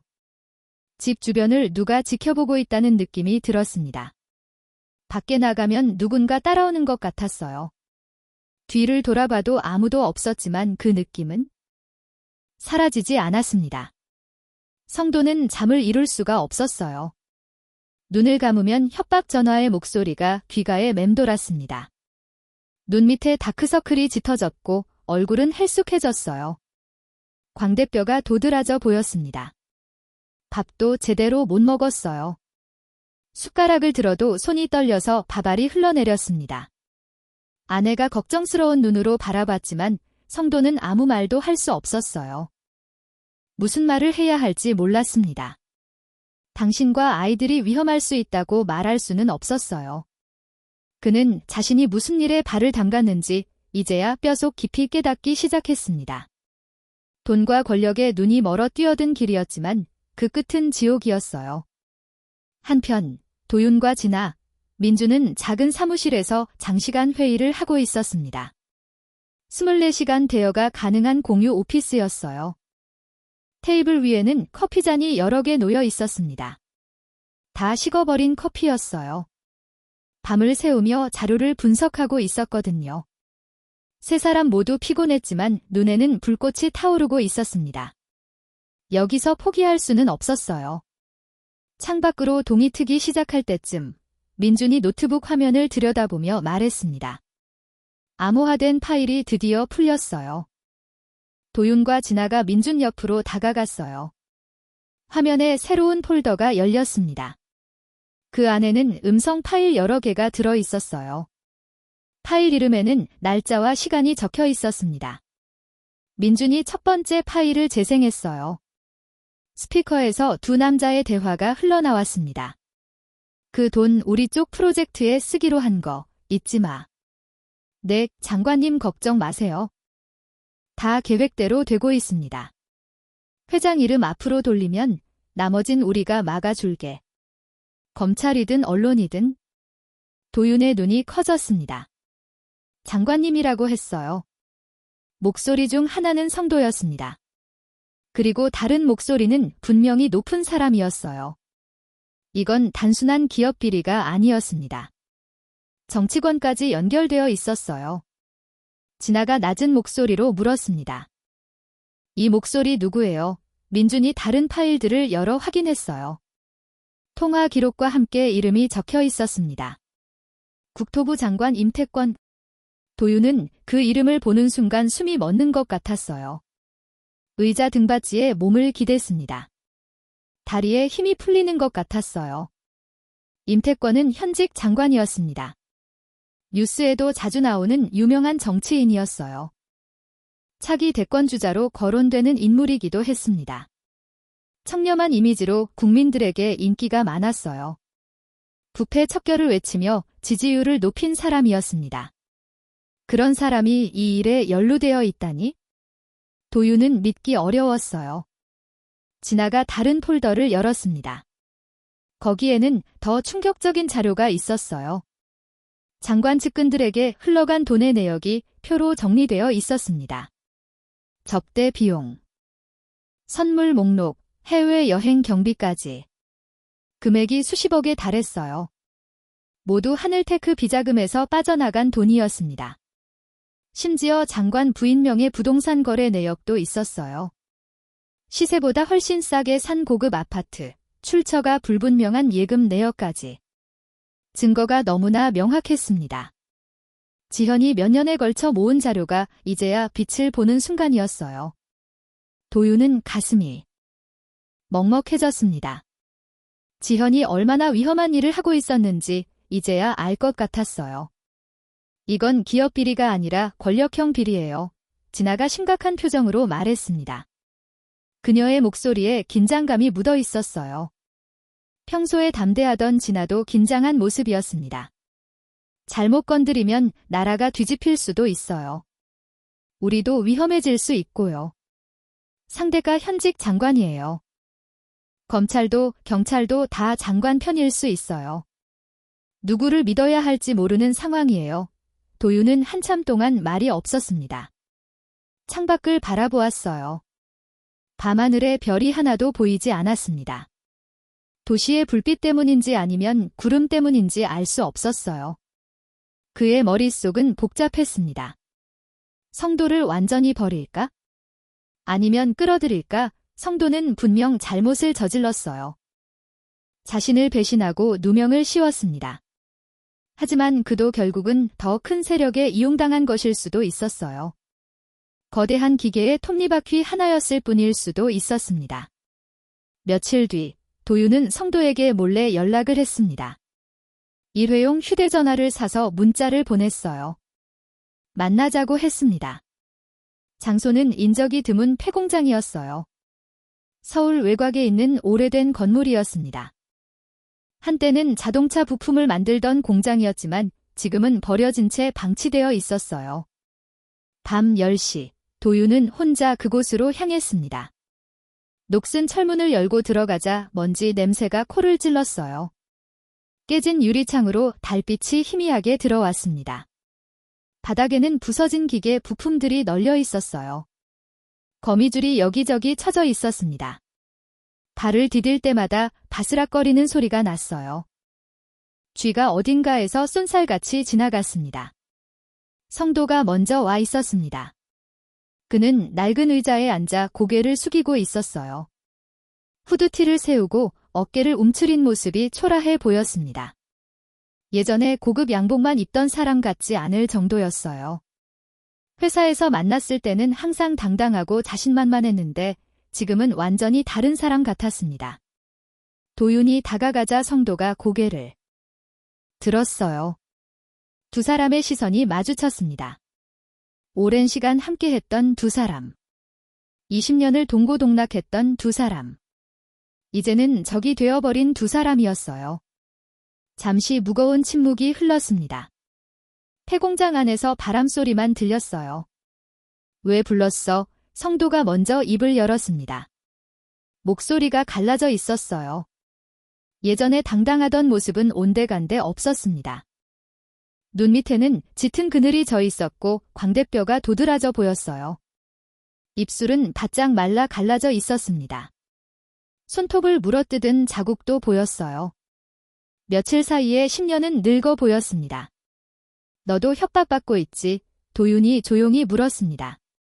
성도의 얼굴이 굳어졌어요. 아무 대답도 하지 않았지만 그 침묵이 답이었습니다. 도윤이 말을 이었어요. 임태권 장관이지. 그 사람이 너한테 입다들하고 협박하고 있는 거지? 성도의 눈이 흔들렸습니다. 그는 고개를 떨구었어요. 한참 후에야 작은 목소리로 말했습니다. 우린 같이 올라온 사이야, 도윤아. 을지로 골목에서 라면 끓여 먹으며 시작했잖아. 5천만 원으로 시작해서 여기까지 왔어. 그런데 여기서 나만 죽으라고. 성도의 눈에 눈물이 고였습니다. 목소리가 떨렸어요. 도윤은 그 모습을 보며 복잡한 감정이 들었습니다. 분노도 있었고 안타까움도 있었어요. 하지만 지금은 감정에 휘둘릴 때가 아니었습니다. 내가 한 짓은 용서 못한다. 도윤이 단호하게 말했습니다. 성도가 고개를 들어 도윤을 바라보았어요. 그래도 내 아이들까지 망가지는 꼴은 보고 싶지 않아. 내 아들, 내 딸, 아직 어리잖아. 아빠가 감옥에서 썩어가는 걸 평생 지켜봐야 해. 아빠가 나라를 등친 범죄자라는 낙인을 평생 달고 살아야 해. 성도의 얼굴이 일그러졌습니다. 아이들 이야기가 나오자 그의 눈에서 눈물이 흘러내렸어요.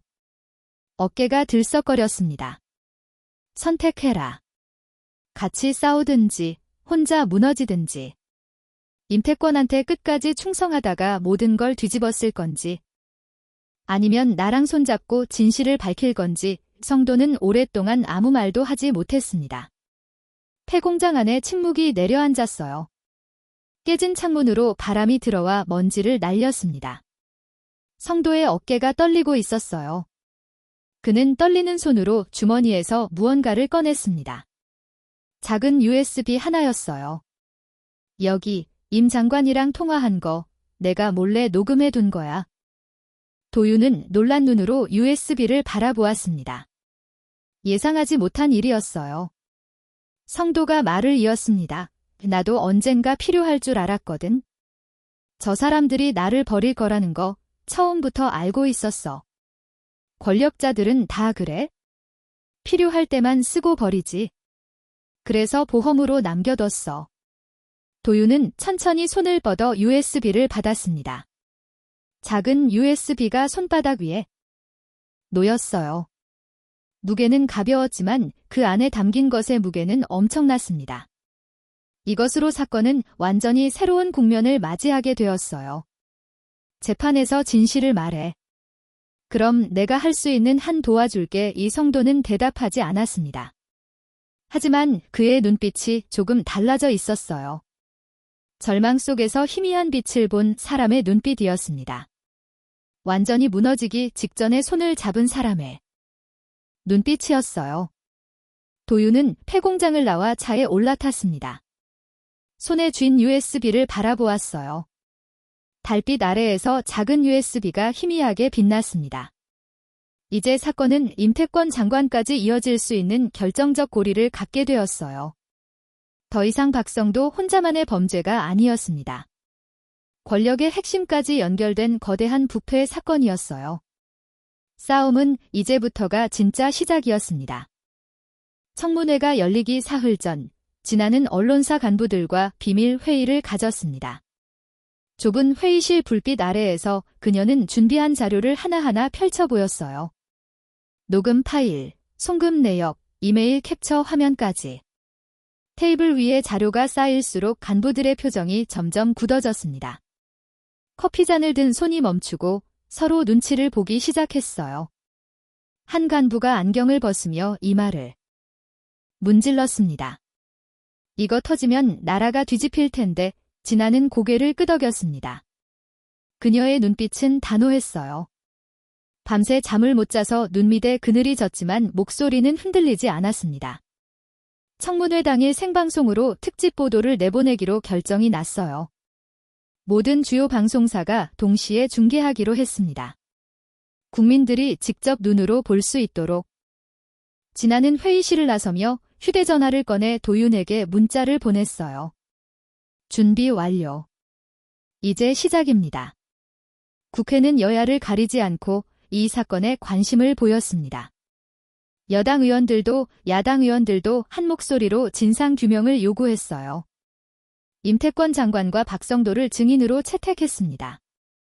현직 장관이 국회 청문회에 증인으로 서는 것은 흔한 일이 아니었어요. 정치권에서는 벌써부터 술렁거렸습니다. 장관을 지지하던 의원들은 불안한 기색을 감추지 못했어요. 언론에서는 연일 이 소식을 톱뉴스로 보도했습니다. 시민들 사이에서도 관심이 뜨거웠어요. 인터넷 커뮤니티에서는 사건을 분석하는 글들이 쏟아졌습니다. 누가 진짜 범인인가? 회장은 정말 억울한가? 감 논쟁이 이어졌어요. 청문회 당일 아침. 도윤은 어두운 색 정장을 입고 거울 앞에 섰습니다. 거울 속 자신의 얼굴을 한참 바라보았어요. 광대뼈가 도드라져 보였고 눈 밑에는 그늘이 져 있었습니다. 몇 달 전 마포대교 위에서 모든 것을 끝내려 했던 자신이 떠올랐어요. 뒤에 젖은 양복, 차가운 난간, 그리고 쌍둥이가 내밀었던 녹아버린 초콜릿. 떨리던 아이들의 목소리가 귀가에 맴돌았습니다. 아저씨 그러면 안 돼요. 도윤은 깊게 숨을 들이쉬었어요. 오늘 모든 것이 결정됩니다. 넥타이를 고쳐매고 집을 나섰습니다. 현관문을 닫는 손이 살짝 떨렸어요. 국회의사당 앞은 아침 8시부터 인산인해였어요. 방송 카메라들이 줄지어 서 있었고 기자들이 마이크를 들고 리포트를 하고 있었습니다. 중계차들이 도로를 가득 메우고 있었어요. 구경 나온 시민들도 많았습니다. 어떤 사람들은 피켓을 들고 있었어요. 진실을 밝혀라, 부패 척결하라는 문구가 적혀 있었습니다. 경찰들이 바리케이드를 치고 질서를 유지하느라 분주했어요. 11월에 차가운 바람이 불었지만 사람들의 열기는 뜨거웠습니다. 어디선가 구호를 외치는 소리도 들려왔어요. 도윤은 조용히 건물 안으로 들어갔습니다. 보안 검색대를 통과하고 방청석 구석에 자리를 잡았어요. 심장이 빠르게 뛰었습니다. 손바닥에 땀이 배어 나왔어요. 주변을 둘러보니 익숙한 얼굴들이 보였습니다. 회사 직원 몇 명도 와 있었고 지현의 어머니 말순도 맨 뒷줄 구석에 앉아 있었어요. 말순은 검은 옷을 입고 두 손을 꼭 모으고 있었습니다. 입술이 파르르 떨리고 있었어요. 주름진 얼굴에 긴장감이 엄습했습니다. 쌍둥이 미나와 미소리는 오지 않았어요. 아이들에게는 너무 무거운 자리였으니까요. 도윤은 말순과 눈이 마주치자 가볍게 고개를 숙여 인사했습니다. 10시 정각, 청문회가 시작되었습니다. 위원장이 의사봉을 내리치며 개회를 선언하자 회의장이 조용해졌어요. 카메라 셔터 소리만 간간히 들렸습니다. 수백 개의 눈이 증인석을 바라보고 있었어요. 긴장감이 팽팽하게 감돌았습니다. 첫 번째 증인으로 성도가 호명되었어요. 그가 천천히 증인석으로 걸어 나왔습니다. 예전에 당당하던 모습은 온데간데 없었어요. 어깨가 축 처져 있었고 얼굴은 창백했습니다. 눈 밑에는 짙은 그늘이 져 있었고 뺨은 푹 꺼져 있었어요. 며칠 사이에 10년은 늙어 보였습니다. 양복도 예전처럼 깔끔하지 않았어요. 넥타이가 비뚤어져 있었고 구두는 광이 나지 않았습니다. 성도가 선서를 했습니다. 오른손을 들어 올릴 때 손이 떨리는 것이 보였어요. 손가락 끝이 파르르 떨렸습니다. 목소리도 갈라져 있었어요. 양심에 따라 진실만을 말할 것을 맹세합니다. 그 말을 하는 동안 성도의 눈동자가 흔들렸습니다. 의원들이 질문을 시작했어요. 증인은 하늘테크 비자금 조성에 관여했습니까? 성도는 처음에 말을 얼버무렸습니다. 기억이 잘 나지 않는다. 자세한 내용은 확인해봐야 한다는 말만 반복했어요. 물을 마시려고 컵을 들었지만 손이 너무 떨려서 물이 흘러내렸습니다. 테이블 위에 물방울이 떨어졌어요. 의원들의 표정이 점점 날카로워졌습니다. 그때 회의장 대형 화면에 자료가 띄워졌어요. 진아가 준비한 증거들이었습니다. 송금 내역, 유령 회사 명단, 그리고 성도의 이메일 캡처 화면까지. 회의장이 웅성거리기 시작했어요. 이 이메일에 증인 이름이 적혀 있습니다. 회장님께는 이 버전만 보여드리면 된다고 했는데 이게 무슨 뜻입니까? 성도의 얼굴이 하얗게 질렸습니다. 입술이 바르르 떨렸어요. 한참 동안 아무 말도 하지 못했습니다. 회의장의 모든 시선이 그에게 쏠려 있었어요. 카메라들이 그의 얼굴을 클로즈업했습니다. 전국의 시청자들이 숨죽이며 이 장면을 지켜보고 있었어요. 거실에서, 사무실에서, 심지어 거리의 전광판 앞에서도 사람들이 발걸음을 멈추고 화면을 바라보았습니다. 그 순간 성도의 눈에서 눈물이 흘러내렸습니다. 어깨가 들썩거렸어요. 그는 두 손으로 얼굴을 감싸고 한참을 울었습니다. 오열이 마이크를 타고 회의장 전체에 울려 퍼졌어요. 의원들도 예상치 못한 반응에 잠시 말을 멈췄습니다. 회의장이 숨죽인 듯 고요해졌어요. 맞습니다. 성도가 떨리는 목소리로 입을 열었어요. 눈물이 턱을 타고 흘러내렸습니다. 제가 했습니다. 장관님 지시였습니다. 한 회장님은 제대로 보고도 못 받으셨어요. 서류는 제가 조작했고 서명은 제가 도용했습니다. 회장님은 정말 몰랐어요. 저 혼자 다 했습니다. 회의장이 순식간에 소란스러워졌습니다. 의원들이 책상을 치며 고함을 질렀어요. 방청석에서도 탄성이 터져 나왔습니다. 어떤 사람은 박수를 쳤고 어떤 사람은 분노에 찬 목소리로 욕설을 내뱉었어요. 도윤은 눈을 질끈 감았습니다. 가슴이 먹먹해졌어요. 20년을 함께한 사람이 드디어 진실을 말하는 순간이었습니다. 배신의 아픔과 안도감이 동시에 밀려왔어요. 다음 순서로 임태권 장관이 증인석에 앉았습니다. 그는 여전히 여유로운 표정을 짓고 있었어요. 회색 양복을 깔끔하게 차려입고 넥타이 매듭을 살짝 고쳤습니다. 카메라를 향해 미소까지 지었어요. 마치 자신은 아무 잘못도 없다는 듯이 그의 태도는 오만하기까지 했습니다. 턱을 살짝 지켜들고 의원들을 내려다보는 듯한 눈빛이었어요. 저는 이 사건과 아무런 관련이 없습니다. 박성도 씨의 진술은 자신의 죄를 덜기 위한 거짓말입니다. 장관이 당당하게 말했습니다. 목소리에는 자신감이 넘쳤어요. 하지만 그 순간 회의장 스피커에서 녹음 파일이 흘러나왔습니다. 낮은 목소리 두 개가 대화를 나누고 있었어요. 그 돈 우리 쪽 프로젝트에 쓰기로 한 거 잊지 마은액 장관님 걱정 마세요. 다 계획대로 되고 있습니다. 회장 이름 앞으로 돌리면 나머진 우리가 막아줄게. 검찰이든 언론이든 회의장이 얼어붙었습니다. 장관의 얼굴에서 미소가 사라졌어요. 눈동자가 흔들리기 시작했습니다. 입술이 파르르 떨렸어요. 손이 무의식적으로 마이크를 움켜쥐었습니다. 그는 급히 말했어요. 이건 조작된 음성입니다. 저는 그런 말을 한 적이 없습니다. 하지만 화면에는 통화 기록이 떴습니다. 날짜와 시간, 발신 번호와 수신 번호까지 정확하게 표시되어 있었어요. 장관 휴대전화 번호와 일치했습니다. 주변 증언도 동시에 제시되었어요. 장관 측근이었던 비서관의 진술서, 돈이 흘러간 계좌의 주인이 장관 부인이라는 증거까지. 시세보다 훨씬 싸게 산 고급 아파트 거래 내역도 화면에 떴습니다. 빠져나갈 구멍이 없었어요. 회의장 안팎에서 고함이 터져 나왔습니다. 사퇴하라, 구속하라는 외침이 울려 퍼졌어요.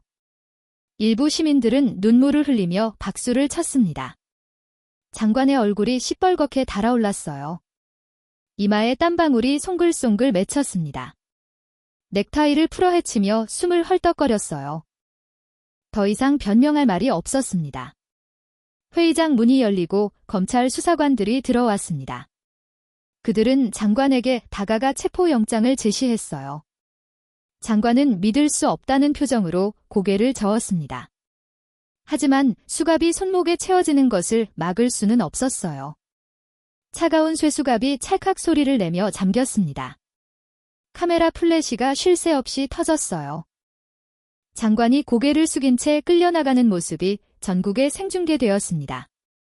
청렴한 정치인이라던 그의 추락이었어요. 권력의 끝은 허무했습니다. 방청석에서 말순이 조용히 울고 있었습니다. 주름진 손으로 눈물을 닦으며 중얼거렸어요. 지현아, 내가 해냈구나. 내가 모은 자료가 세상을 바꿨어. 엄마가 다 봤어. 도윤은 그 모습을 보며 가슴이 미어졌습니다. 눈시울이 붉어졌어요. 며칠 뒤 검찰은 공식 브리핑을 열었습니다. 청사 앞에 기자들이 가득 모였어요. 검찰 대변인이 마이크 앞에 섰습니다.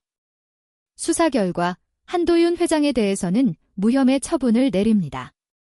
실제 비자금 조성과 횡령은 박성도 전무와 임태권 전 장관이 주도한 것으로 밝혀졌습니다. 기자들이 웅성거렸어요. 플래시가 다시 터지기 시작했습니다. 도윤은 검찰청 계단 앞에 서 있었어요. 기자들이 마이크를 들이밀었습니다. 사방에서 질문이 쏟아졌어요. 회장님, 무혐의 소감 한 말씀 해주세요. 도윤은 잠시 하늘을 올려다보았습니다. 구름 사이로 햇살이 비치고 있었어요. 몇 달 만에 보는 맑은 하늘이었습니다. 눈이 시렸어요. 바람이 볼을 스쳤습니다. 늦었지만 진실이 드러나서 감사합니다. 하지만 잃어버린 시간은 돌아오지 않습니다. 저 때문에 고통받은 분들께 진심으로 사과드립니다. 그는 더 이상 말을 잇지 못했어요. 목이 메어왔습니다. 속으로 지현을 떠올렸어요. 혼자서 진실을 파헤치다 세상을 떠난 젊은 직원. 그리고 비 오는 밤 자신을 붙잡아준 쌍둥이, 눈가를 손등으로 살짝 훔쳤습니다. 이제 진짜 시작이었어요. 무너진 것들을 다시 세워야 할 때였습니다. 사건이 정리된 뒤 3개월이 흘렀습니다. 겨울이 가고 봄이 왔어요. 거리에는 벚꽃이 피어나기 시작했습니다. 분홍빛 꽃잎이 바람에 날리는 계절이었어요. 도윤은 조용히 회장 자리로 복거했습니다. 하지만 예전과 같은 화려한 모습은 찾아볼 수 없었어요. 대형 세단 대신 중형차를 타고 출근했고 운전기사도 두지 않았습니다. 직접 핸들을 잡고 출퇴근했어요. 아침마다 라디오에서 흘러나오는 음악을 들으며 운전하는 시간이 좋았습니다. 회장실도 이전보다 작은 공간으로 옮겼어요. 47층 대신 25층의 작은 방을 사용했습니다. 창문으로 보이는 풍경은 예전만 못했지만 도윤은 오히려 마음이 편했어요. 벽에 걸려있던 상장과 트로피들도 모두 치웠습니다. 화려한 그림 대신 작은 액자 하나만 책상 위에 놓아두었어요. 쌍둥이가 그려준 그림이었습니다. 삐뚤한 선으로 그린 해와 꽃, 그리고 웃고 있는 사람 3명이 크레파스로 색칠한 그림이 서툴렀지만 도윤에게는 세상에서 가장 귀한 작품이었어요. 힘들 때마다 그 그림을 바라보았습니다. 그러면 마음이 따뜻해졌어요. 회사 이사회는 도윤에게 공식적으로 사과했습니다. 넓은 회의실에 임원들이 모였어요. 긴 테이블 양쪽에 앉은 사람들이 하나 둘 고개를 숙였습니다. 그 중에는 도윤을 의심하고 등을 돌렸던 사람들도 있었어요. 검찰 조사가 시작되자마자 연락을 끊었던 사람, 언론 앞에서 도윤을 비난했던 사람도 있었습니다. 어떤 임원은 눈도 제대로 마주치지 못했어요. 하지만 도윤은 그들을 원망하지 않았습니다.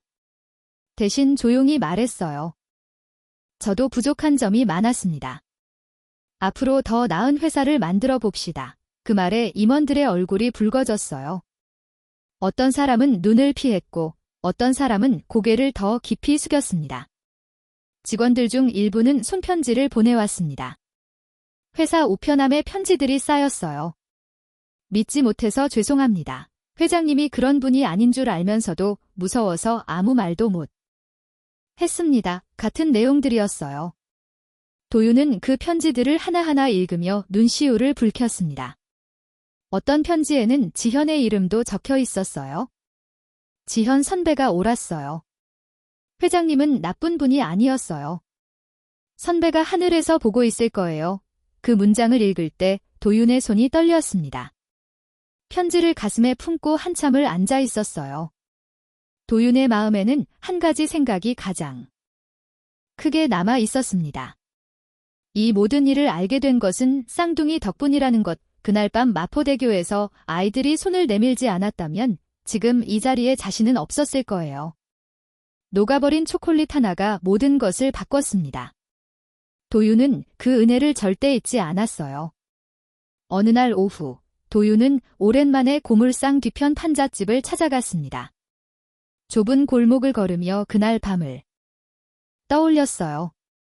뒤에 젖은 양복, 떨리던 손, 아이들의 울먹이던 목소리. 발밑에 웅덩이가 있었지만 피하지 않고 그대로 걸었습니다. 구두가 젖었지만 신경 쓰지 않았어요. 골목 끝에 익숙한 비닐 가림막이 보였습니다. 하지만 분위기가 달랐어요. 예전보다 더 낡아 보였고 처마에서 물이 뚝뚝 떨어지고 있었습니다. 합판 벽에는 금이가 있었어요. 겨울 동안 더 힘들었던 모양이었습니다. 가림막을 들추자 말순이 앉아 있었어요. 전기장판 위에서 쌍둥이에게 밥을 먹이고 있었습니다. 주름진 얼굴에 미소가 번졌어요. 어머, 회장님, 어쩐 일이세요? 어머님, 저를 말씀이 있어서요. 도윤은 말순 앞에 무릎을 꿇고 앉았습니다. 차가운 흙바닥이 무릎에 닿았어요. 바지가 더러워졌지만 개의치 않았습니다. 말순이 깜짝 놀라 손사래를 쳤어요. 아이고, 이게 무슨 짓이에요? 어서 일어나세요. 어머님 덕분에, 지현 씨 덕분에 제가 살았습니다. 이 은혜를 평생 갚겠습니다. 도윤의 눈에 눈물이 고였어요. 목소리가 떨렸습니다. 말순도 눈시울이 붉어졌어요. 쌍둥이는 밥을 먹다 말고 도윤을 바라보았습니다. 미나가 조심스럽게 물었어요. 아저씨 왜 울어요? 도윤은 웃으며 눈물을 닦았습니다. 아저씨는 너희한테 고마워서 그래? 그날 이후 도윤은 말순과 쌍둥이를 위해 집을 마련해 주었습니다. 전세집이 아니었어요. 회사 근처 깨끗한 아파트를 사서 말순의 이름으로 등기를 넣어 주었습니다. 부동산에서 서류를 작성할 때 말순의 손이 떨렸어요. 태어나서 처음으로 자기 이름으로 된 집이 생기는 순간이었습니다. 아파트는 햇볕이 잘 드는 남향이었고 방이 3개나 있었어요. 거실에는 새 소파가 놓여 있었고 주방에는 깨끗한 냉장고와 가스레인지가 있었습니다. 화장실에는 따뜻한 물이 콸콸 나왔어요. 판잣집에서는 상상도 못했던 것들이었습니다. 미나와 미소리는 처음으로 자기만의 방이 생겼어요. 아이들은 방 안을 뛰어다니며 소리를 질렀습니다. 와, 우리 방이다. 진짜 우리 방이야. 미나는 벽에 학용품과 스티커를 붙이기 시작했어요.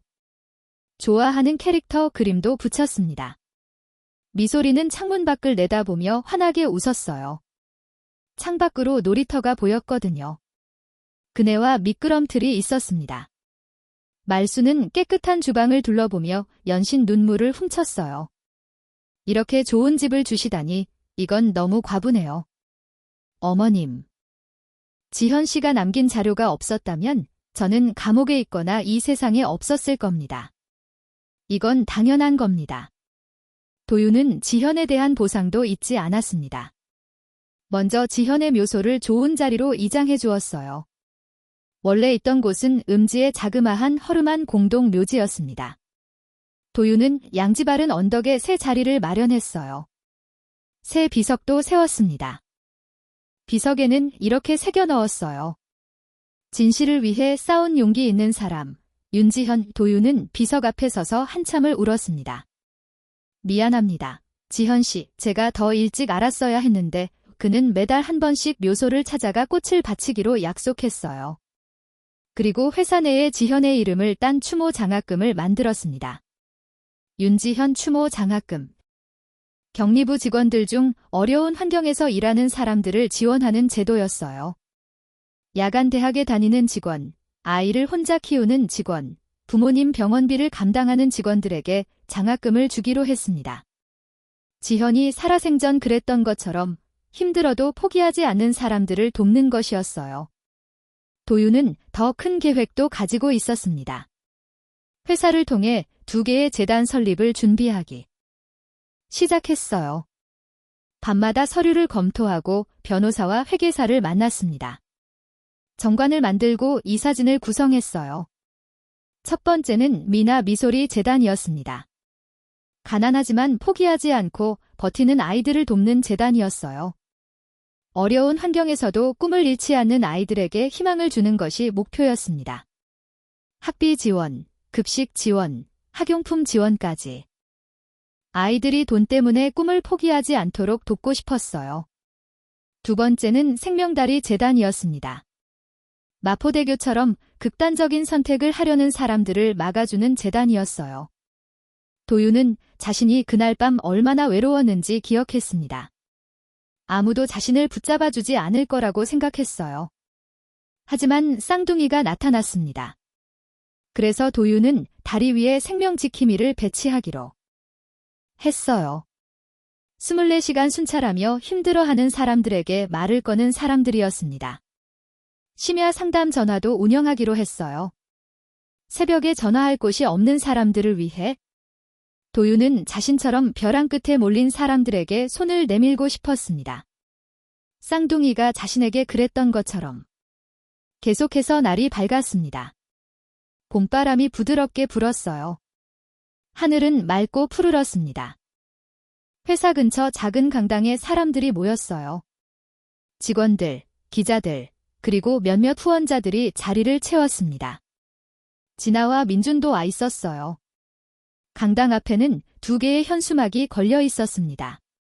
미나 미소리 재단, 함께 만드는 희망, 생명다리 재단, 당신 곁에 있겠습니다. 도유는 연단에 올라 마이크를 잡았어요.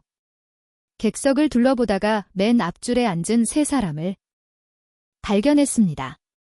말순과 미나, 미소리였어요. 아이들은 새 옷을 입고 수줍게 웃고 있었습니다. 머리에는 예쁜 핀을 꽂고 있었어요.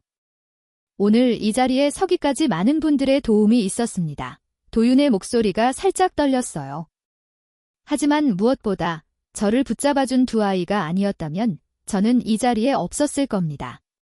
그날 밤 비가 쏟아지던 마포대교에서 저는 모든 것을 포기하려 했습니다. 강당이 조용해졌습니다.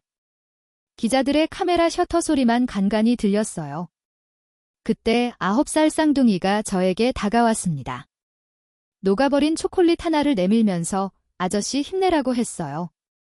그 작은 손이 제 인생을 바꿨습니다. 그래서 저도 누군가에게 손을 내밀고 싶습니다. 힘든 사람들에게, 포기하려는 사람들에게. 도유는 쌍둥이를 향해 손을 내밀었어요. 미나야, 미소야, 이리 올래. 아이들이 쭈쭈 무대로 올라왔습니다. 객석에서 박수가 터져 나왔어요. 미나는 부끄러운 듯 고개를 숙였고 미소리는 손을 흔들며 활짝 웃었습니다. 말수는 객석에서 눈물을 훔치며 박수를 쳤어요. 주름진 얼굴에 눈물이 흘러내렸습니다. 옆에 앉은 진아도 눈시울이 붉어져 있었어요. 개소식이 끝난 뒤 도유는 홀로 차를 몰았습니다. 해가 지고 어둠이 내려앉았어요. 그는 익숙한 길을 따라 운전했습니다. 목적지는 마포대교였어요. 다리 위에 차를 세우고 내렸습니다. 반바람이 강하게 불었어요. 코트 자락이 펄럭거렸습니다. 비는 오지 않았지만 그날 밤의 기억이 생생하게 떠올랐어요. 난간에 손을 올리고 한강을 내려다보았습니다. 검은 물 위로 도시의 불빛이 반짝거렸어요. 예전에는 그 불빛이 차갑게만 느껴졌는데 지금은 달랐습니다. 따뜻하게 느껴졌어요. 그날 너희가 아니었다면 난 이미 여기 없었겠지. 도유는 혼잣말로 중얼거렸습니다. 바람이 그의 말을 실어날랐어요. 눈을 감자 쌍둥이의 얼굴이 떠올랐습니다. 젖은 머리카락, 파란 입술, 그리고 떨리는 손으로 내밀던 초콜릿.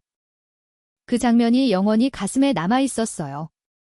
그때 주머니 속 휴대전화가 진동했습니다. 화면을 보니 문자 메시지가 와 있었어요. 회장님, 오늘 생명다리 재단에서 첫 상담이 있었어요. 마포대교에서 힘들어하던 분을 생명지킴이가 발견했대요. 2시간 동안 이야기를 나눴고 지금은 병원에서 치료받고 있어요. 가족들도 연락이 됐고요. 진아가 보낸 문자였습니다. 도유는 미소를 지었어요. 가슴 한쪽이 따뜻해지는 것을 느꼈습니다. 한 사람을 살렸어요. 쌍둥이가 자신을 살린 것처럼. 이제 다른 누군가를 살린 거예요. 휴대전화 화면을 끄고 다시 한강을 바라보았습니다. 강 위로 불빛이 일렁거렸어요. 자신의 새로운 인생은 그날 쌍둥이가 내민 초콜릿 하나에서 시작되었습니다. 작고 녹아버린 초콜릿. 하지만 그 안에는 세상 무엇보다 큰 사랑이 담겨 있었어요. 도유는 그 사랑을 이제 다른 사람들에게 나눠줄 참이었습니다. 한 명씩 한 명씩. 포기하지 않는 아이들에게, 벼랑 끝에 선 사람들에게 희망을 전할 것이었어요. 도유는 난간에서 손을 떼고 돌아섰습니다. 차를 향해 걸어가며 작게 웃었어요. 밤하늘에 별이 하나 반짝거렸습니다. 내일도, 모레도. 그는 계속 걸어갈 것입니다. 쌍둥이가 내밀었던 그 작은 손처럼 누군가에게 손을 내밀면서 녹아버린 초콜릿 하나가 한 사람의 목숨을 살렸습니다. 그리고 그 작은 손길은 수많은 사람들에게 희망이 되어 퍼져나갔어요. 세상을 바꾸는 건 거창한 것이 아니었습니다. 누군가에게 내미는 따뜻한 손 하나, 그것이면 충분했어요. 댓글에 현재 계신 지역이나 듣는 장소를 남겨주세요. 당신의 한 줄이 우리 채널을 더 따뜻하게 만듭니다. 항상 건강과 행복이 가득하시길.